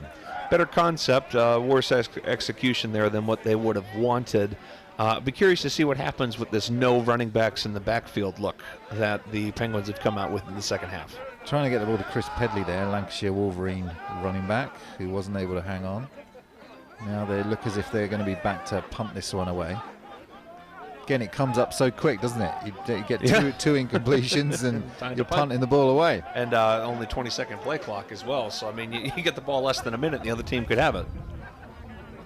So the Grizzlies might get an opportunity here to add to their score. We'll see how this I think they goes. should fake it. It's a clean snap. It's a decent kick this time, and it's taken well. And he's going to get maybe a yard sidestepping, but that's it. So the Grizzlies will take over in the Penguin half, which is an ominous place to be. They're already up 12-0. Should we call the Penguin half the Southern Hemisphere? Yeah, you can, and that would make Grizzlies the Northern Hemisphere. So 1st and 10 for these Grizzlies. Let's see what they can do here. Lots of Manchester Titan lids. We've seen them well represented today, as are the Lancashire Wolverines. A couple of Tamworth lids out there. There's Merseyside. There's London Blitz on the line. I think I may have seen a Chester hat or two. There you go. So we appreciate all you players coming together. Hope you're having fun out there. It certainly looks like you are. And this is going to be a handoff straight up the middle, and there's a big hole still rumbling his way as that running back for a gain of about 16. Nice play on first down. Great blocking again. We've seen a few times where these holes can open up. I think you can get some spacing on these D-line. They're very aggressive on the pass rush, and you can kind of get underneath that by getting up the gut quickly, make some big plays. So more like the typical American rules, running on first down, as Ben will roll out to his right-hand side. And now he's dancing back to his left, puts the ball up on a crossing pan, caught. Nice catch for a gain of 15 and still on his feet. Still going and ploughing his way, but he just manages to get tapped out of bounds there, but that's a gain of about 20. Nice yards. I love that play design. You have scramble around to your right, scramble back to your left, have the guy come across. Every receiver had cleared out from left to right, leaving that man all alone on that side of the field. Trying to get a shirt number for you there. I think it's number 18 maybe that made that play. Sidestepped and stiff-armed 2 defenders on the way inside the 5-yard line as well. So these Grizzlies beginning the second half, as they started with Ben running around in that backfield. This time he goes quickly to his running back out into the flat. It's going to be a foot race to the sideline, and they managed to bubble him out. So very short gain there, if any. Nice play by the defenders there just to run him out to the sideline. I think they sniffed that out pretty quickly. I know you're allowed to motion forward in Canadian rules, but do you have to be going consistently forward? Because that looked more like a false start. The guy just kind of jumped forward and then claimed he was motioning. Yeah, I mean, my understanding, you can move in any direction, so there's no... But even if you're quick twitching, I don't think that's a flag? Those 7 players can dance up and down, go back, go forwards, go orbital, whatever formation they want to run pre-snap. So Ben rolling to his right now on 1st and goal, and there's the advantage of that big end zone, because that is a Grizzly touchdown. Roar. The Grizzlies roar their way into the end zone there. Great catch. Big receiver target there in the end zone. And as you said, with the 20-yard end zone, you can get back in there about 10, 15 yards deep, still make a catch. And you can get behind those defenders, can't you? It's so difficult to defend when you've got 20 yards of space back there. There's so much space to defend, and if a receiver gets behind you, difficult to pick up. So these Grizzlies adding to their lead here, 18-0. Steve Price clearly got his Penguins all moving in the right direction, and he's got this team well organised. 18-0 so far in this one, and Ben's been the player of the game for me so far, dancing around in that backfield and making stuff happen. Ben Martin, the Manchester Titans quarterback. They've really come out here guns blazing in the second half. We'll see if that sticks up on the defensive side as well. Motion this time to the running back, and this time it's going to be a reverse coming back across the field. Will he get to the end zone? No. There is that number 55. Oh, they're shoving him in. Oh, they're shoving him forward. Still going. I called it too soon. Let's see whether the referee's got his hands up in the air. Well, everyone's asking the question, was his motion stopped or did he get in? I think they're going to say he did not. So. Yeah, I can't hear a whistle, so obviously that's a factor here. I think they probably whistled them down. And then they shoved them in after that. So still 18-0 here in favor of the Grizzlies. So Pacamar coming across, number 55, Merseyside Nighthawks linebacker coming across to make that tackle and deny the extra 2 points. So it's 18-0 to these Grizzlies. And these Penguins now, well, they've been frozen so far, but they really need to thaw themselves out and get cracking. That's exactly right. Yeah, it's really been a struggle for these Penguins, both on offense and defense. They've had glimpses of good plays, but ultimately have shot themselves in the little tiny feet because they keep fumbling balls, dropping passes, turning it over, and we'll have to see if that holds up in the second half. We need that offensive explosion really from the Penguins to try and get them back into this one. I don't see that players have pretty much stayed in the same kit that they had because they've got their names on the back, so you don't want to swap shirts at half exactly time. Right. I mean, in some charity games you get an opportunity, don't you, to play one half with one team and then you swap. Yeah, old boys, a lot of the time you'll have players that play with the team they were on for one half, and then they'll switch to the old boys in the second half. Yeah, but I think these numbers and shirts have pretty much have stayed the same. So it's the same team out there, but the Grizzlies with plenty of talent on that team. They don't lack for that. So let's see what they can do here. It's a nice kick. Penguins receive this one, and it's Will Hobbs, who's a great kick returner, and he dances his way to about the 37-yard line. I think we're going to see a heavy dose of Will Hobbs in this second half from the Penguins. Yeah, he's a talented football player. He's tough to bring down. He's smart and playing for that Phoenix team at that safety position, but he has a history of playing running back, certainly in Nottingham. And they came out in a wildcat with him in the last couple of drives in the first half. They did. So it's Ollie de Ruyter, who's still out there at quarterback. You can join the conversation, hashtag the Slate Cup. What's your feedback on these Canadian rules? Corey Dobbs says, Gwan McEntee, you absolute weapon. So we'll see whether McAtee makes any difference as we move through this second half. Ollie then back with a snap, looks to his right and gets the ball. Oh, well, again, it's slightly high and can't hold on. It's number 1. Poulsen, we've called his name a couple of times. We think it's Poulsen out there at number 1. Did you like that flutter kick when he jumped up to catch the snap and did a little pirouette? Yeah, it was, again, the Penguins look good when they're dancing and pirouetting. And, you know, it's just need to have the ball in their hands to get some yards. Unfortunately for them, it's an American football game. Yeah, exactly. If it was a dance-off, I'd give it to the Penguins in a heartbeat. Points for artistic expression. I have not seen a single bear-based celebration on the day. Penguins are really ahead on that front. All right, so it's empty set now. 1, 2, 3 at the top of your screen, 4, 5 down at the bottom. So 5 targets for Ollie Deruta. Let's see what he can do. I don't know whether that was an offside. Ollie had a look, then goes to his right-hand side, and again in space, the defender does a good job of not biting on any of those dance moves and just takes him to the ground. I think the refs just gave him the benefit of the doubt because it wasn't a competitive advantage. the two receivers just kind of took a step forward and stopped moving. So if you're watching 12 men on the field, it's difficult for a referee. There's so many bodies on that field. He is going to call it offside. So he's going to take him 5 yards back. So our eagle-eyed referee does spot that offside penalty. Eagles and Penguins and Grizzlies. Oh my! I'm mixing my animal metaphors all over the place. What was a group of bears? What's a Grizzlies? What are they called? A group of bears. Just to let you know, is called a sleuth or a sloth.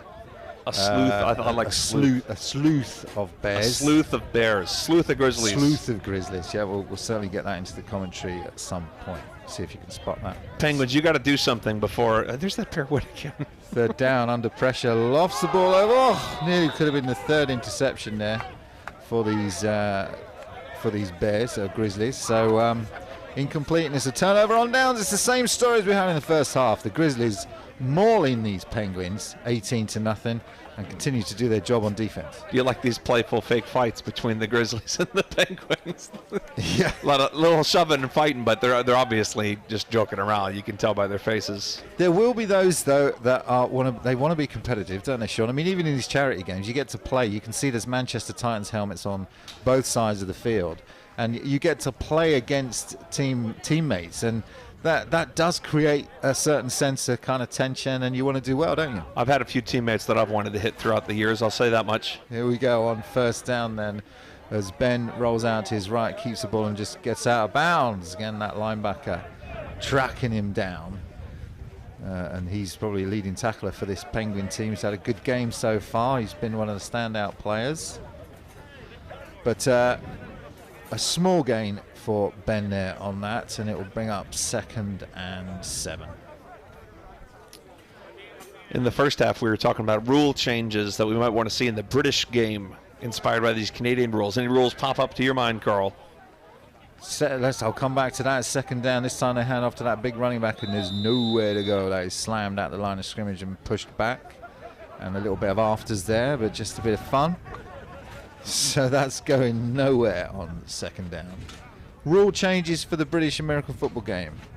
Well, I mean, the idea of, so Jason Scott's tweeting in, GB coach, thought I'd tune into the Slate Cup whilst on the bus journey north. The array of pants and helmets on display is awesome to see. Thank you, Coach Scott. I know it's painful to the eyes. Yeah, the colour. Yeah, there's a lot of mismatches today. Oh, at least the jerseys match. Yeah. At least the jerseys match. Good to see you, Coach Scott. All right, 4 wide receivers now. Oh, wide open over the middle. He missed him. Ben goes to his right-hand side to the sideline, and that is caught, at least from the reaction of the Grizzly sideline. They're going to say first down. There's some bear dancing going on there in the middle of the field. Big 67 having a bit of a dance. A little bear dance? A little bear dance. It's a bear dance! Bear down. Bear down. Bear down for the Grizzlies. So nice job there on the celebration. Referee's now talking it over. And we're getting first down signals from those Grizzlies. You know what rule change I'd like to see, Carl? Sean, why don't you tell me? In the British game, only lineman numbers, that's the only factor, eligible versus ineligible. So you can't have like 71 report as eligible. So to me, that makes the on-the-line, off-the-line rules rather meaningless. I think receivers should be able to line on or off the line however they want. Oh, yeah? Yeah. Because it's not like you're really making someone ineligible. They're still in a number that's not eligible. Doesn't matter where you line up. Causes defensive problems, though, because then we have to cover But you don't have to cover any linemen, though, because they're still ineligible because they're wearing number 70. We'll continue this debate. So it's Ben now, rolling to his left, goes over the middle. Oh, bobbled it. He held on to it. Is that a catch? Looks like it. Well, the Penguins don't like it, but I think the Grizzlies continue to march. So a beautiful catch there over the middle. Bobbled it with his left hand, then his right, and then finally brought it in. Usually it's the March of the Penguins, but right now, March of the Grizzlies. March of the Grizzlies continues. All right. Look at this again. 2-on-1. They're just deciding they don't need defenders against receivers. Ben looks to his right, then comes back. Oh, nice foot Big move to open get away field. from those receivers. Now he's being chased down by his teammate. Lofts the ball into the end zone, but eventually incomplete. So Ben showing all sorts of skill there. He did turn around and had a Penguin right in his face, Right but in he his just face. managed to dance around him. Good And job. a man dressed as a penguin right by his face because the guy holding the chains is a penguin. So Ben Martin showing some great footwork as he did in the first half to keep these Grizzlies moving. Receivers need to do a better job sensing that your quarterback is scrambling to his left and you got to run alongside with him. He's not going to throw it across his body for 40 yards. A lot of defenders out there, obviously 12 guys. They're at least able to bring 4 on that pass rush, even more sometimes. So we've got twins to the top. We've got one running back in and twins to the bottom. Ben again looking to his right-hand side. This time he goes across the middle, and that is caught, and it is the 4th touchdown of the day for these Grizzlies. You want a Canadian rules touchdown. That's it right there. He basically used the goalpost as an extra defender. The receiver went on one side of it, and the defender got picked against the goalpost. And that's number 81. We'll see if we can get you a name for him. Did a great job there of knowing where he was on the field. And he kind of screened off the defender, didn't he, with that goalpost, like you say, Sean? That's clever. Use what's given to you.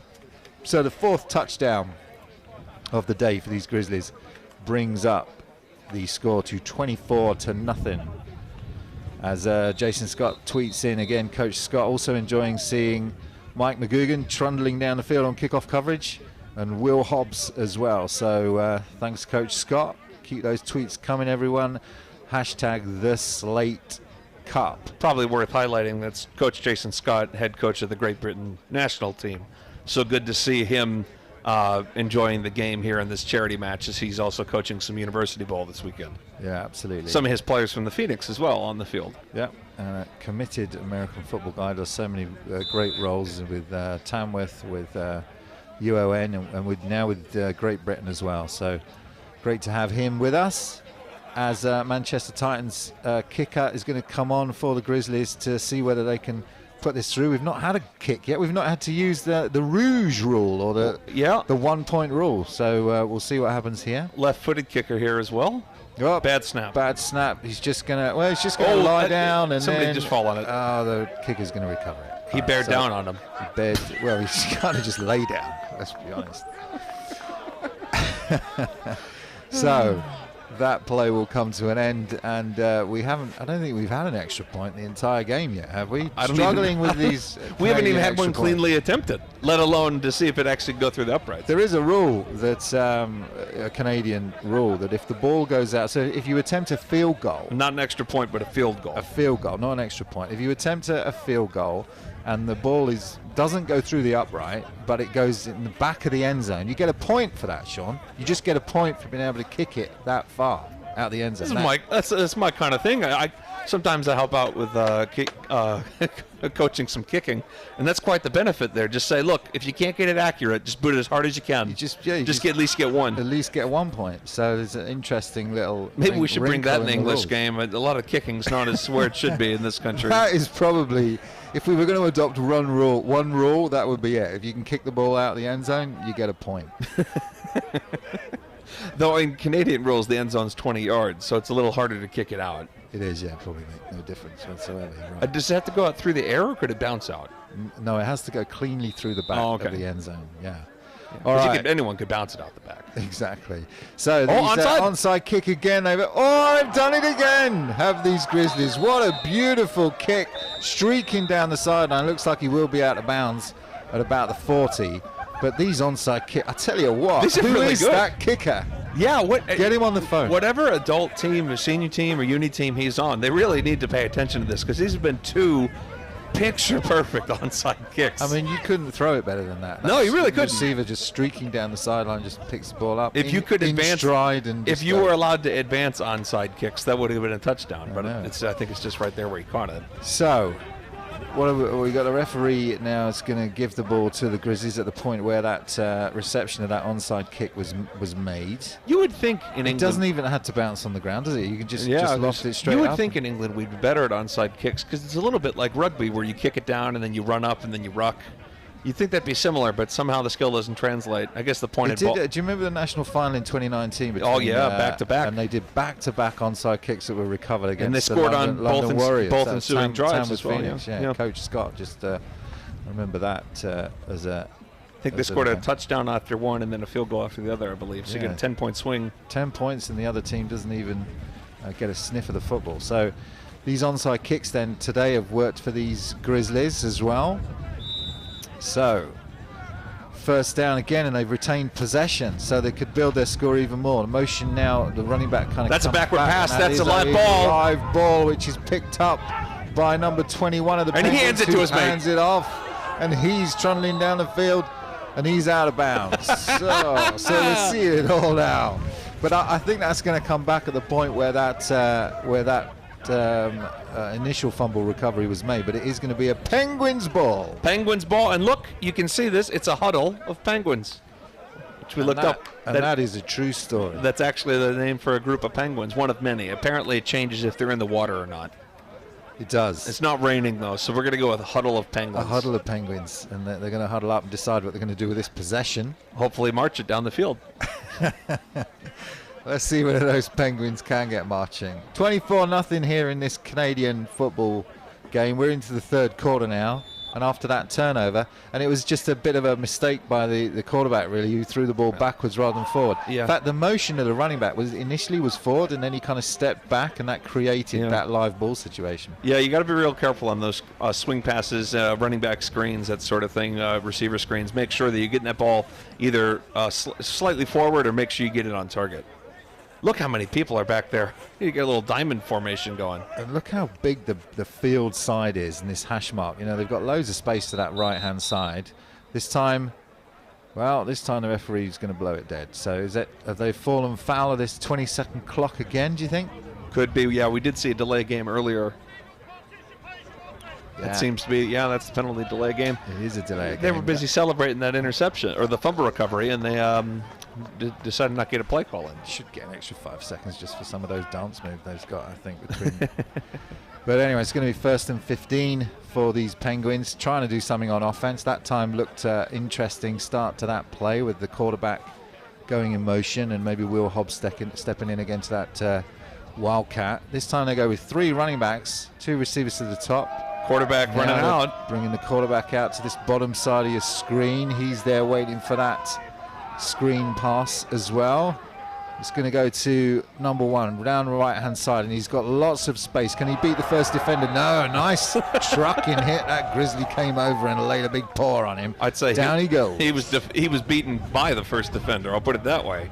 My goodness, what a hit. Defense has played well today, haven't they? Especially on these Grizzlies. They've had 2 interceptions. They've had a pick 6. Fumble recoveries. Fumble recoveries. We've seen it all from these this Grizzly sleuth of Bears.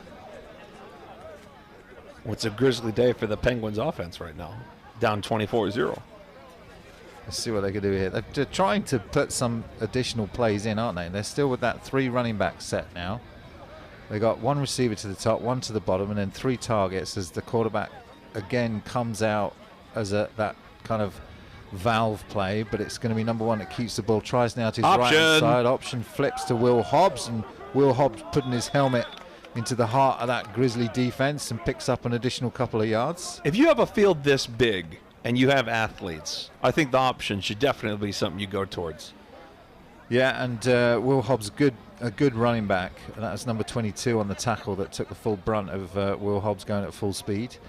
Coach David Stretch tweets in and says, Aaron Bocott with the perfect onside kick. Thank you for letting us know who that is. Aaron Bocott, yeah, he's been sensational today. 2 amazing Coach onside Stretch, kicks. if you could tell us what uni or senior team he plays for as well. If you could provide his telephone number, that would be great. Yeah, exactly. And if he's willing to move to the Nottingham area. No, sorry. All right, so shotgun. Oh, that's got to be a false first start. down, and the Grizzlies are all over that one. 3 defenders straight into the backfield. I think we might have seen a failure to snap there. I think we had 3 or 4 offensive line move, but the play didn't really seem to get started. Indeed, yeah, it was just a Grizzlies all over that one. It's with kind of a 3 broken defenders, play. Yeah, coming into the backfield. I'd go back to that option. You're on the left hash, go out there, try to do an option play to the right side, see what yardage you can get. They're just trying to use the width of the field, aren't they? And they do have extra blockers in when you put those 3 running backs in. Obviously, that 12th man gives you an extra blocker. This time they do go to the right-hand side. Pressure comes, caught. It's a gain of 5, and down he will go straight away. So defenders on it straight away, but that's progress. Now it's 3rd down and 5, so that's, again, there's no 4th downs in Canadian rules. I think it's Joshua Paulson in shirt number 1, who's running left and right from that quarterback position, coming over from the Northern Ireland Razorbacks team based in Belfast. Came all the way from Belfast? Wow. That's quite the commute for this. I know. Well, it's an important cause, so I can understand it. Doing all of this for the Amley Fund and to bring American football together as the brainchild of Mike Island. This last game in the Schneider Cup series, the Slate Cup between the Penguins and the Grizzlies, and it's going to be Paulson who's under pressure, and down he goes. So, does he get the ball off? No, they're going to get him down in the grasp, and he will lose yardage right there. Turnover on downs. Turnover on downs, because that was 3rd down. So again, these Grizzlies holding firm. Some sort of dance there. I don't know if it's a bear-based dance, but there is a dance going on. They've got to come up with something to respond to this penguin dance. I mean, it's not so obvious, is it? Yeah, a penguin dance is pretty. What's a bear Bears dance? are actually pretty good dancers, I think. Are they? Yeah, people used to go and watch dancing bears, didn't they, back in the day? That's a good point. Victorian England, and obviously. So you're saying we should get a little pink hat and a unicycle? Well, bears have talents, is what I'm saying. All right. I don't know. Were those grizzly bears? They would be grizzlies. It's probably black bears. Can you train a grizzly bear? That would be, well, you can train them to be violent. All right, so it's 1st and 10 now for these Grizzlies. Coach Carl, you could train a grizzly bear to be a defensive lineman, I bet. Let's see what they can do here on this. They've already up 24-0. 5 receivers now. They hand it off, and that's just going to go nowhere. These defensive lines playing well on both sides of the ball. I think you take that play from your playbook and you just put a black line through that today, because that has not worked all day. Yeah. Join us in this conversation. We're having some fun here with this game. It's been fun to watch, a fun experiment from our friend Mike Island. David Stretch, he's tweeting in, says the Slate Cup representing the Manchester Titans, been kicking there for 4 seasons and always works to improve every year. That's talking about that kicker, Aaron Bocott, who's been so great on these onside kicks. As Ben goes to the air, and that one's incomplete. Couldn't find anyone. Too crowded in the back of that defense. I'm a sucker for anyone whose name ends in Cott. You got Kennecott, mine. You got this guy's Bocott. You got me, of course, Endicott. Endicott, yeah. No relation. Probably not. Maybe if his family's from the south of England from 250 years ago. Well, yeah, they probably started off somewhere. These sure, we all started somewhere. Yeah, sure we did. 2nd down, and it's about 13 yards to go. Can I just say that I love in the English game, you get a game like this, charity game, basically international. We got people from flying in, you got people all throughout the UK coming in, and then it's just like in the middle of a suburb, like you could see houses on the sideline. Yeah. There's like a guy walking his dog a few minutes ago. Yeah. Welcome to British American football, Canadian style. So this looks like they're going to punt this away. It's 3rd down now. Sorry, not 2nd down. Delay a game there again. We go. That flag comes in. Delay a game. It's not going to hurt the Grizzlies too much, is it? Just an extra 5 yards on this punt. Yeah, I've played on some pitches over the years, Sean, I can tell you. We're in the middle of housing estates and in the middle of play areas. Remember there was a game last year where if you one of the things, if you guys haven't done this before, see if you can get a hold of the referee report every week during like summer ball, because you can read like, a player headbutted a guy, a player called this referee a certain name, and one of them was that dog ran on field, and then at the end it goes, dog was unaffiliated with team. Third down punt now. This is a good high kick. It's going to take a penguin bounce. It's going to be picked up to try and advance it. But, this is like a wrestling move. Yeah, the runner goes straight down after contact. So, Penguins coming on, and we need some signs of life from these Penguins now. They've tried various things. They've tried the spread. They've tried 3 running backs in the backfield. They've tried the wildcat. They're running the quarterback out.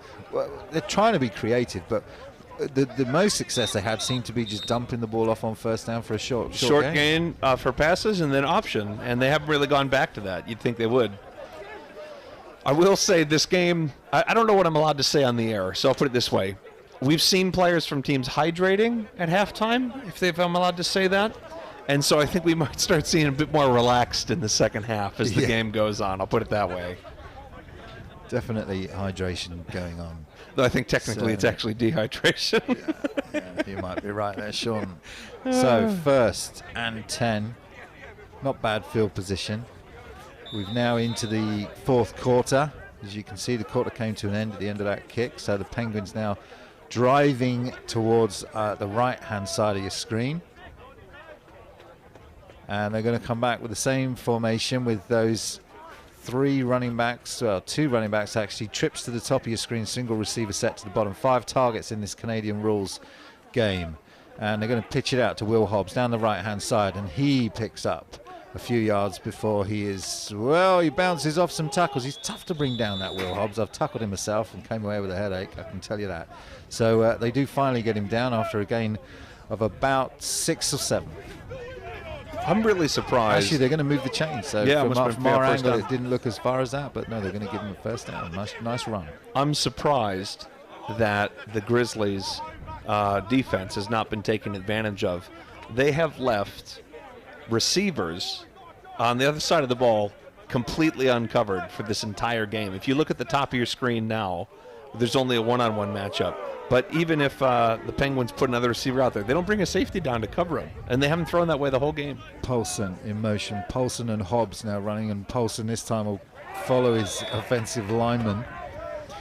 Just puts a hand on his back and says, "Go on, big guy, make me some space." Carl, is one of your friends there cooking a barbecue or something? I know. Yeah, it's all going on the sideline. We appreciate, obviously, lots of smoke into the camera lens.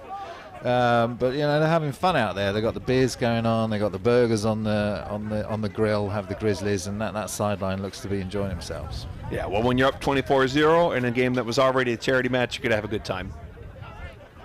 All right. So, 2nd down.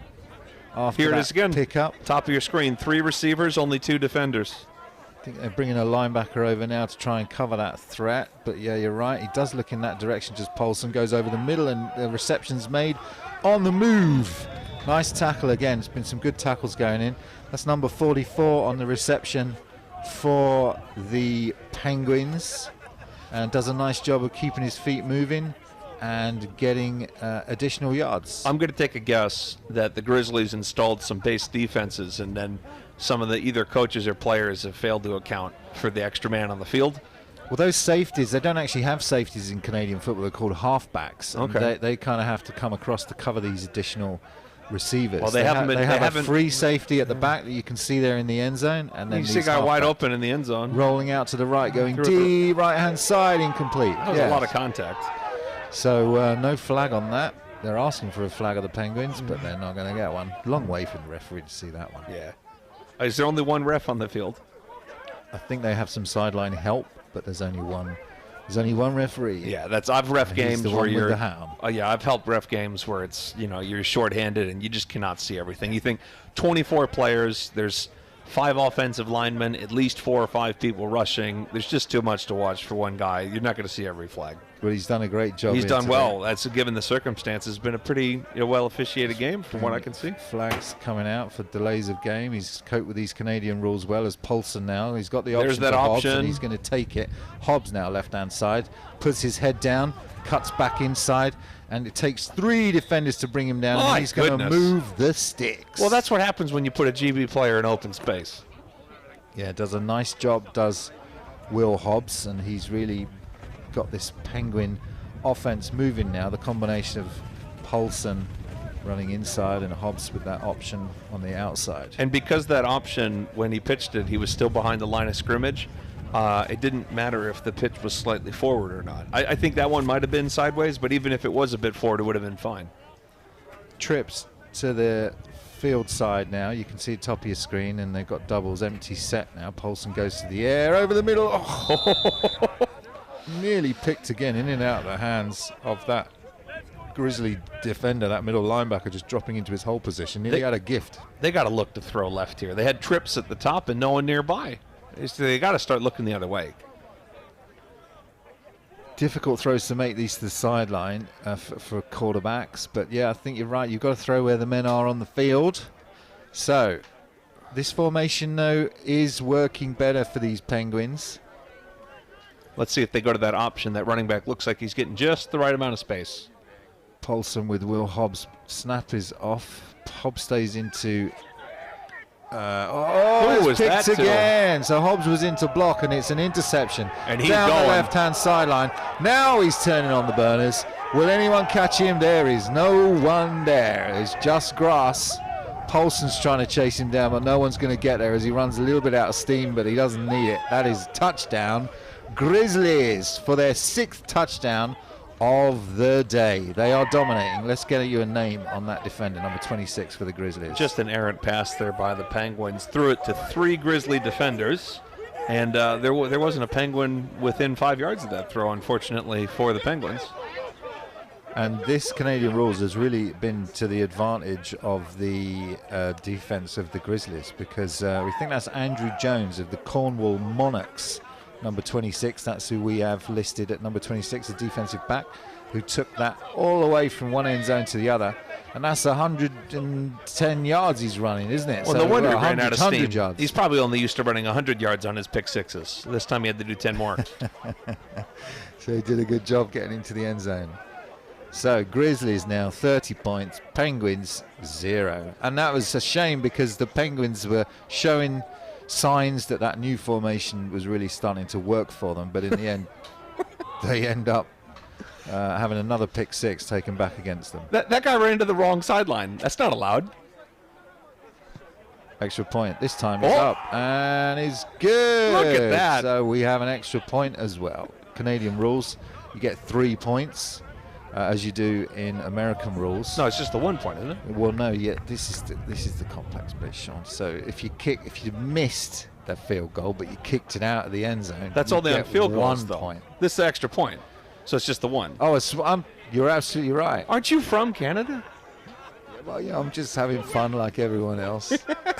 So yes, I just Sean, love that. Sean, you're quite right, and I apologise for my patronising tone. It's just an extra point. So they kick an extra point. So the score is now, as you can see on the screen, 31-9. I just like that the Grizzlies had too many players on the field, so the guy looked around like a prairie dog and then ran to the wrong sideline, and somehow that was fine. Got confused. I would have sent him back.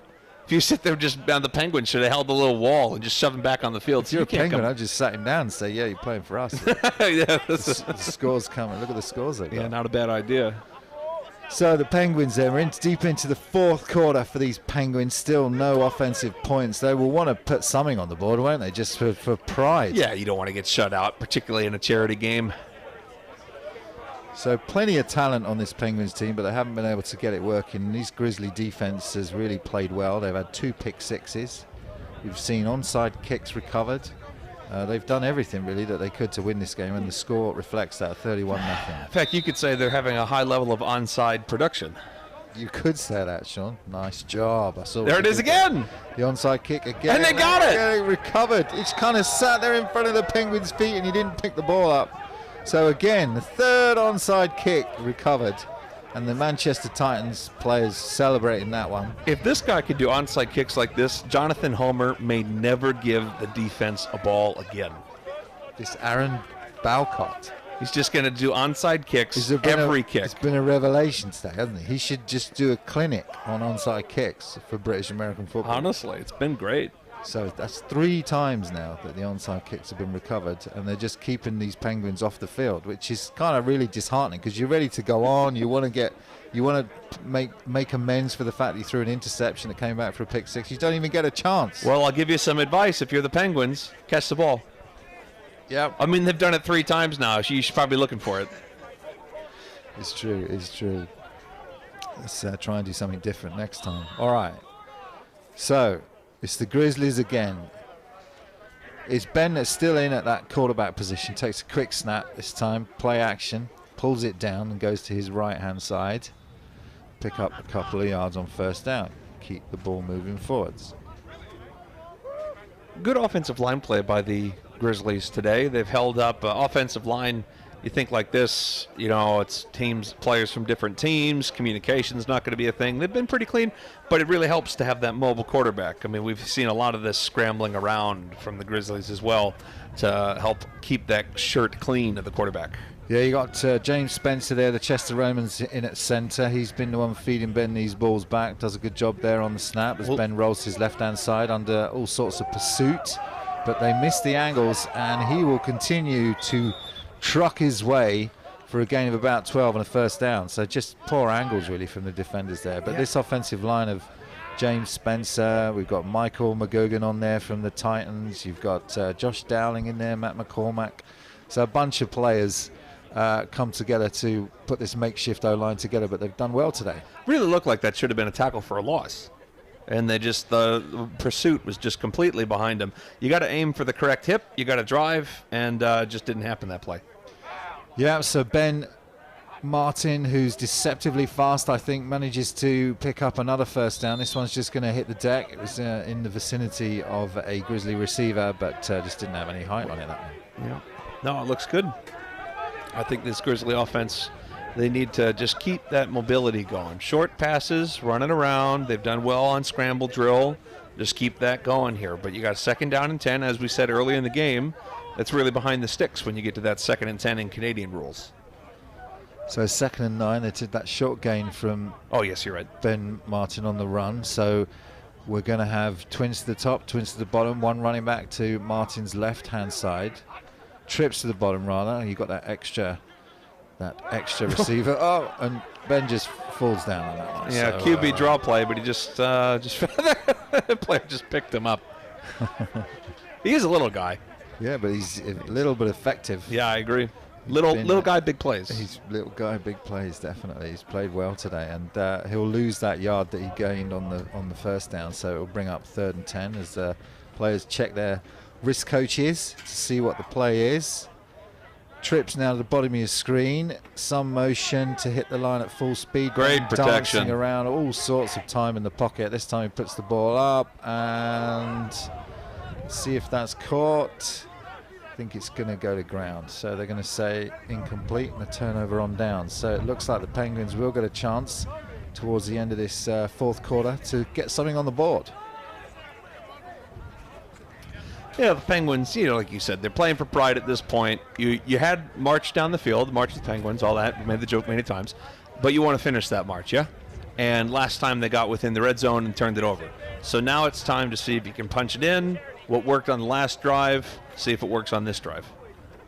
Seems one of the things that we've noticed, just that those 12 defenders on the field just create problems for these Penguins quarterbacks. Whenever they put the ball up, there seems to be 2 or 3 Grizzly defenders under there to make these either batting down or making picks.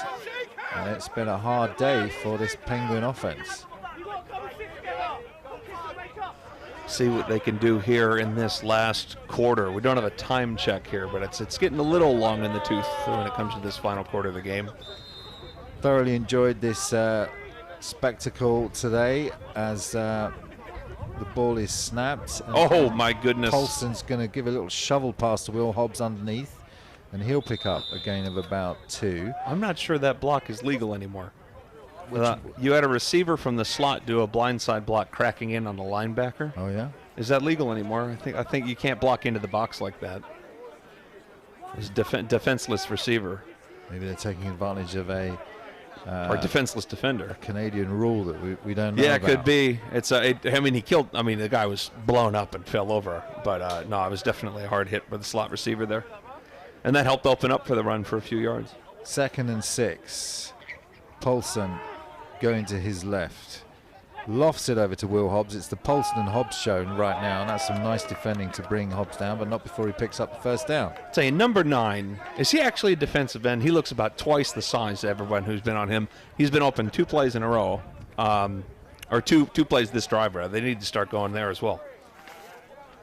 So at the moment, they're relying on the feet and hands of Paulson and Hobbs to try and get this offense going. Would you dare say they're relying on Will Hobbs' happy feet? You could say that, Sean.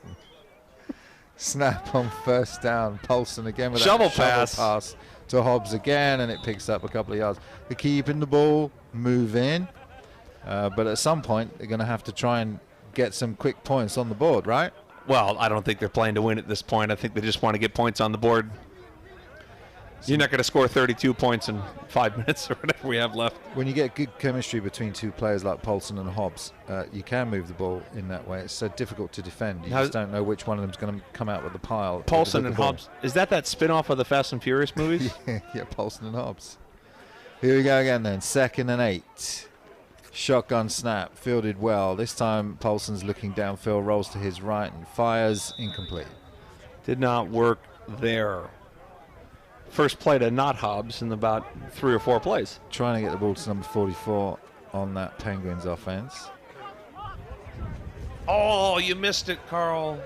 The Penguin on the sidelines just tried to kick the football, and it did not go well.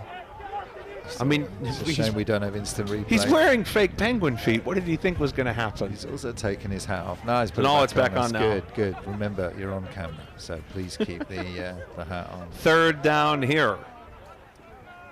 They're punting it. This is high on the surrender index, Carl. You're down 31-0 and you're punting it. And they do kick it. I was looking for some sort of fake there. They kick it into space. It's the best punt of the day. And there's a nice block in the back there that I don't think was picked up. The receiver picks up the ball. Now he's working his way to the right-hand side. I think picking his way and picking his way back inside. Oh, no. Now he's backtracking to the left, and something is going on there. That guy's just lying down, and now it's a sleuth of Grizzlies down the sideline and out of camera. The camera wants to pick up what was going on in the middle of the field. I think we're all interested in that, and it is a touchdown. So the Grizzlies, with a big return, just continue to add to the woes of this Penguin side. With love and respect, knowing this is a charity game, there were at least 2 penalties on that return. I'll generously say at least 2. One of the guys, he's just thrown his helmet 20 yards. Hopefully that was in jest. The referee didn't throw a flag, so it must have been a joke. But as someone who has to manage the kid of his team, please don't throw your helmets. So I don't know whether they're going to line up to do this extra point. Looks like they are. So the game will go on, although it's well now out of hand in terms of the Penguins having any chance of coming back after that massive return on the punt. I mean, the ball just kind of... Well, the Penguin outkicked his coverage. Yeah, and it went across the floor, and then there was that block in the back which wasn't picked up, and then the receiver was the returner was gone. And then one of the linemen was literally just... They were doing some extracurricular activity in the middle of the field. Yeah, and you feel like the Penguins didn't maybe go all out on that play to bring him down. It looked like they were just going to let that play run. Again, with the score the way it is, the health of the players, I guess, more important than trying to compete for a game which is out of reach. Coach Carl, I think we have found one more problem with Canadian football rules here in the UK. The length of the field is wider than one camera tripod can actually span on a single shot. Yeah, that's true. That was a high kick, but it does get over the line. So that is an extra point. I'll get it right this time. Yeah, that's true. It's only worth the one. Confused myself with all these. Is that the same kicker who does all these onside kicks, or do they have 2 Titans kickers on the team? I don't know. I don't know whether that was Bowcott or someone else, but that was decent kick. So it now takes the score to 38-0 to these Grizzlies as we're winding this one down. It's been a fun event so far. Penguins will still want to try and get the ball to get a score on the board before they finish here. And you're right, Sean, swinging that camera from the right to the left. You're just cutting out the end of the end. 110 yards. So I actually think... What do we need, more height? Well, height would help, but I mean, having used the tripod that they're using, I think our producer's nodding. I quite literally think there's actually a physical limit on how far on the scaffolding they're on you can span in a single shot. And as someone who's filmed on scaffolding before, you can't always reposition your body. So you're moving around a camera, and then you're hitting the physical limit of the scaffolding that you're on. Yes, and I filmed some racing a few weeks ago for Onside Productions, and I ran into that shot as well. You do hit some weird physical limits when you're filming on top of scaffolding. There you go. So we're going to need to... Oh, he actually kicked it away this time. So this. And it bounced back though. So the Grizzlies got it again. They're going to say a recovery again by the Grizzlies. There's nothing these Penguins can do against this kicking of Aaron Balcott, which has been sensational. Can he be the game MVP? I don't see. I mean, it's between him and Ben Martin, I would say. I'd give it to the guy who's got 4 successful onside kicks. They're going to call this one back. Yards. What are they going to say? Illegal kick or offside? It might be an offside penalty for these Grizzlies, and they're going to have to kick it again. Do it again. Harder. Penguins have just got to get under this football, haven't they? Just go find. You got 12 guys on the field. Go get the football. Easy for us to say. Yeah, exactly right. As someone who's never been on kick return for a very good reason. Let's see what Aaron Balcott decides to do here. Whether it's going to be another onside or kicking it deep into space. One thing, he's so accurate, isn't he? He's kicking the ball right into the place where his players can get it, but the Penguins can't. It's been a clinic. This time it's a squib kick right down the middle of the field. And they're still trying to field it. They almost got it again. Is he sideline back? Or is it a Tamworth player is going to jump on it? So that is number 30, I think. Or number 20. Number 20 for the Team Penguin finally brings that one in. So what can the Penguins do? We're coming to the end of this one, but they will want to put Summit on the board. They've been running that little Paulson and Hobbs duo. Time for a trick play. Oh, yeah? Oh, yeah. Flea flicker, double pass, option, hook and ladder. Something, button hookers, something. Some sort of play that we need to bring this Penguin offense to life. Hey, if you tried everything else, you might as well try something different. So I think it was Johnny Weeks, Team Penguins, who plays for Tamworth Phoenix, that managed to recover that kick, which was good to see. So the Penguins will get a possession. Paulson and Hobbs still in there. Got a Titans receiver going to that far side of the field. I think the Grizzlies rather, are expecting a deep pass here. Can barely even see half the defense on the screen. 3 down linemen as Paulson points out to Hobbs to give him a block, which Hobbs does, and now Paulson down the sideline, just wrestled out of bounds. That's really quite a nice play by Paulson and Hobbs. So they've been running the option. Hobbs looked like he was going to go ahead and receive the option shovel, but then Paulson called for a lead block instead. So the defender's going, keep contained, watch Hobbs. Then all of a sudden, Hobbs says, fine, I'll just take you. If you're going to focus on me, I'll take you. Paulson, go behind me. Great play. Was well worked between the two of them. Number 28 coming across to make the tackle, the saving tackle on that. Otherwise, Paulson would have been picked up even more. So, twins to the bottom, twins to the top. Hobbs still in the backfield. And again, it's Paulson. He has Hobbs to his right-hand side, and he will use him, but that's good option play. So, the inside and the outside routes covered, and number 88, the player for the Titans, comes over to make that tackle.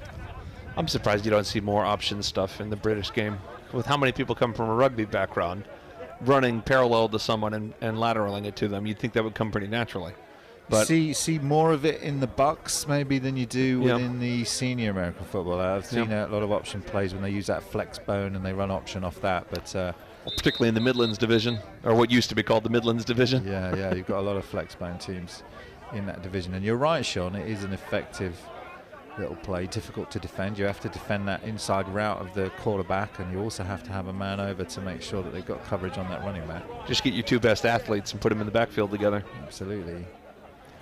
And here it looks like they're doing it, and but they're going to snap it. See how Hobbs at the bottom of your screen, so they might do it again.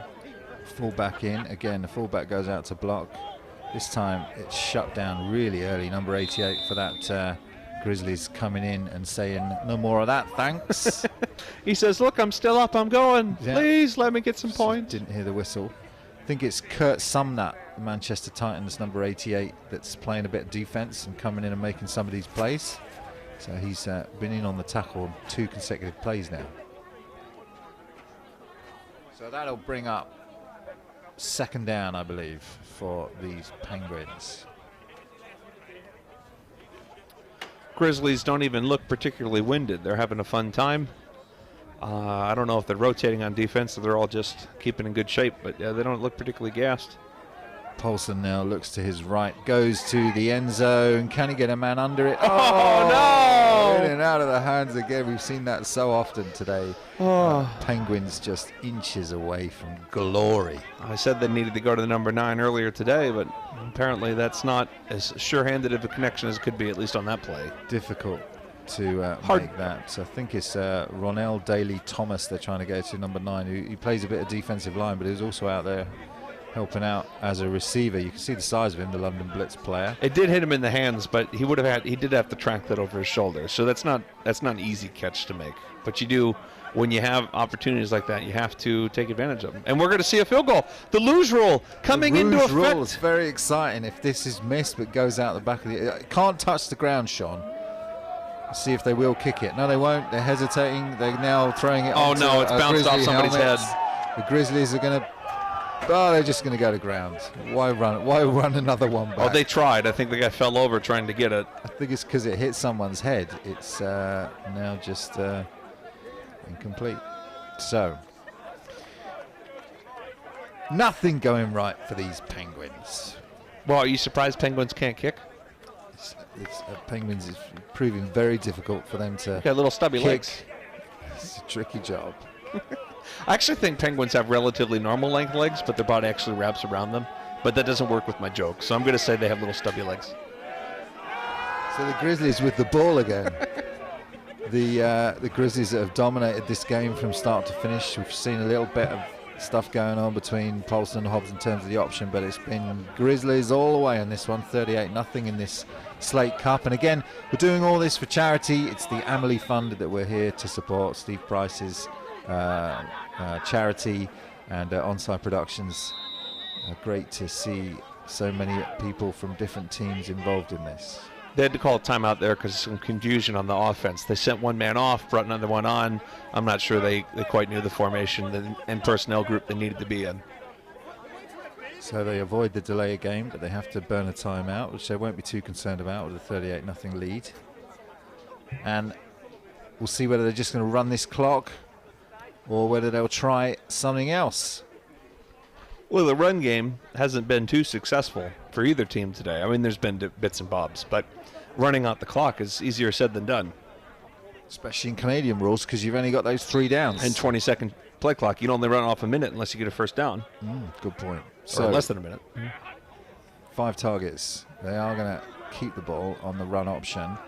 And we just lost. You lose him, don't you? He's not tall, so does Ben Martin gets forced out of bounds on that one, so they do locate the runner. He's just running that little run option. The Penguin DB, another kind of bird, the Tamworth Phoenix player over there, actually had a really good shed there. There was a block, shed the block, and then drove into the backfield. It's a great play.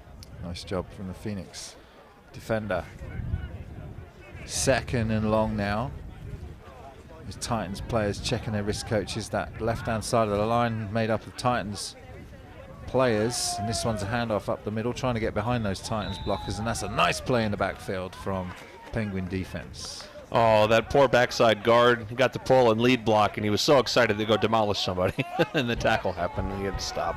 Penguin defense haven't played bad today at all, have they? That's Terrence Messi, who's made the the hit on that. Yeah, I think they've had a lot of individual good plays, but just the Grizzlies have had enough big plays to kind of break things down over the and course they've had of the those game. 2 pick sixes, Yeah, haven't they? yeah, And it's been difficult for and Mike, for them to locate Ben Martin really on the field. He's been the difference, but they have had good pressure as they line up on this third down to punt and kick the ball away, and it will be kicked left-footed kick, and this one's taken well. Could we in see loads of space as a Penguin streaks down the sideline for the Penguin touchdown. The Penguin, they're all going to go into the end zone here. I think flags or not, they're going to dance. I think players are coming off the sideline. Here comes the Penguin dance. We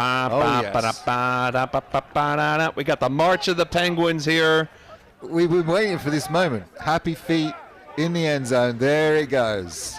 Happy days. As that's what is it called? A huddle of penguins. A huddle of penguins. That's what it looks like, feet. folks. That's what it looks like in an end zone in Canadian football. Look at those smiles.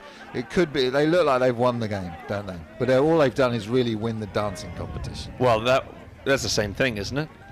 If that's what counts, then each one of those penguins are winners. It's too bad we can't get a post-game interview. So you lost on the scoreboard, but you won in the dance-off. Which one of those is more important to you? And I know what Mike Island would probably say. I like that the ref didn't throw a flag, even though 40 people ran into the end zone to do a dance. So congratulations to the Penguins. There's no delay of game apparently either. It's been like a minute and a half. That 20 seconds is now 20 minutes. There isn't even a defense on the field. Oh, the Penguins going in for the extra 2 points. They had too many men on the field. There's a guy walking around. Oh, everyone's pointing. Everyone's pointing. Well, it's chaos here in this charity game. But the Penguins have scored and did a dance, so that's all that matters. False start. There are also too many men on the field. So now, Grizzly number 23 saying, come on, look, we're supposed to be defending this. So coming onto the field now are the Grizzlies to defend this extra point. They went for 2, did Team Penguin after that punt return. It was in acres of space. Yeah. Yeah, he was. We got excited. As soon as he caught it, we said this could be the first Penguin points. Well, the Grizzlies actually have a defense on the field now, so that's probably going to be more successful. It's a good idea to This one's hiding behind his teammate for some reason. I'm not really sure what that plan is. He trying to disguise himself? Some sort of stunt. Sneaky bear. Going on there, yeah. He's being sleuthy. These sneaky Grizzlies. You don't know what they're going to do. Sleuthy, because a bear. Come on, Carl. Work with me here. I'm trying to follow this. He gets the joke. It's just not funny. I don't know whether Mike really is hiding there. I'm pretty sure they'll be able to see him. All right, so. No, he's unblocked. As they throw the ball up, and a receiver coming in the backside. No, that definitely hit the ground. Oh, it's hit the ground. Yeah, I think you're right, Sean. Some excitement there, but it's going to be incomplete. I like that Mike was unblocked. Completely unblocked. He snuck behind somebody. They called the flag. They called offside on the defense. So the Penguins are going to get one more try to get into this conversion. Oh, this is the longest extra point series in history. Look, the spread on this game is... No, I'm just kidding. 38-6 Grizzlies. Oh, can you imagine? What are the Penguins putting? So we're going for 1. They're now going to kick the ball, having had 2 unsuccessful attempts to try and get into the end zone for the 2 points. I'm just grateful that Britball doesn't have gambling. Can you imagine someone lose their house on some team losing 70-0? Absolutely. Dangerous business. All right, they are going to go for 2. So you got trips to the top, and they're manning them up. You got twins to the bottom and a running back in as Paulson goes to his right. Can the camera squeeze over? It can. That's going to be incomplete. So some do a little dancing, little going square on dancing going on. That's nice to see. Little polka. Bringing in these communities together. Well, they've had a lot of fun on the field. We've had a lot of fun in the commentary box. I mean, the game's there's been some great stuff on show. Some of those onside kicks and some of the work between Paulson and Hobbs in terms of that. And some great runs, some great pick sixes. There's been some real talent on display, and we've had a lot of fun as well. Always good to see the game come together like this. We get into late here in the fourth quarter, wrapping up towards the end of this game. Of course, these senior players, some of them will be involved in the uni ball game, but others will not. It'll be the off season for them, so this is a nice way to come together and finish the off season together. And just gives a nice end to the game, doesn't it, at the end of a season, just to come together and celebrate it in a charity event such as this. Do they get some sort of comedic championship ring? That would be nice. There was something, I'll speak to Mike about that, introducing. But it'd have to be some sort of like gag. It'd be like made out of like soda can lid, like tabs or something. Yeah. We are going to see another kickoff, and obviously the Grizzlies will get this one. Uh-oh. I don't know about obviously. They're kind of backed up here. Maybe it's an onside kick. This is where you need an Aaron Balcott. Let's see what the Penguins kicker That dog's about the size of a grizzly bear, Carl. can do. Yeah. He just try the onside, and that's nicely taken by the Grizzlies. Special So, teams coordinator for the Grizzlies. Just top tier today. yeah, he's been all over it, hasn't he? I don't know who that is, but whoever that is, whether Steve's doing the special teams himself, he's done a good job. They even came on that extra point, didn't they? They called the timeout on the extra point and then took the ball all the way back. That was a smart move. Yeah, by the head unfortunately it coach. got called back, but I think ultimately you could see that they had a game plan. Definitely put some effort into the special teams, and it's paid off. They've Yep. had 4 onside kicks, something ridiculous like that, and they fielded the ball well. First down, Grizzlies. I wonder how much time is left in this game. Surely it's a running clock at this I point. haven't had a 3-minute warning yet. No, I guess. Oh, and it's So only 30. Yeah, it's not probably- quite 35-point difference. So no Probably running just clock. outside the 3 minutes. That's going to go to ground. Whether they're playing the running clock after 35 points up, probably not, are they? Because it's CFL rules. Well, and then yeah, even if it was, they're just under the 35 barrier. Timeout, Penguins. Well, yeah, you know the Penguins, they really got to preserve that clock, try to make a comeback here. They're going to do the old 33-point. You don't know this in Canadian rules. You can actually score 33 points if you score 2 touchdowns on the same play. Yeah.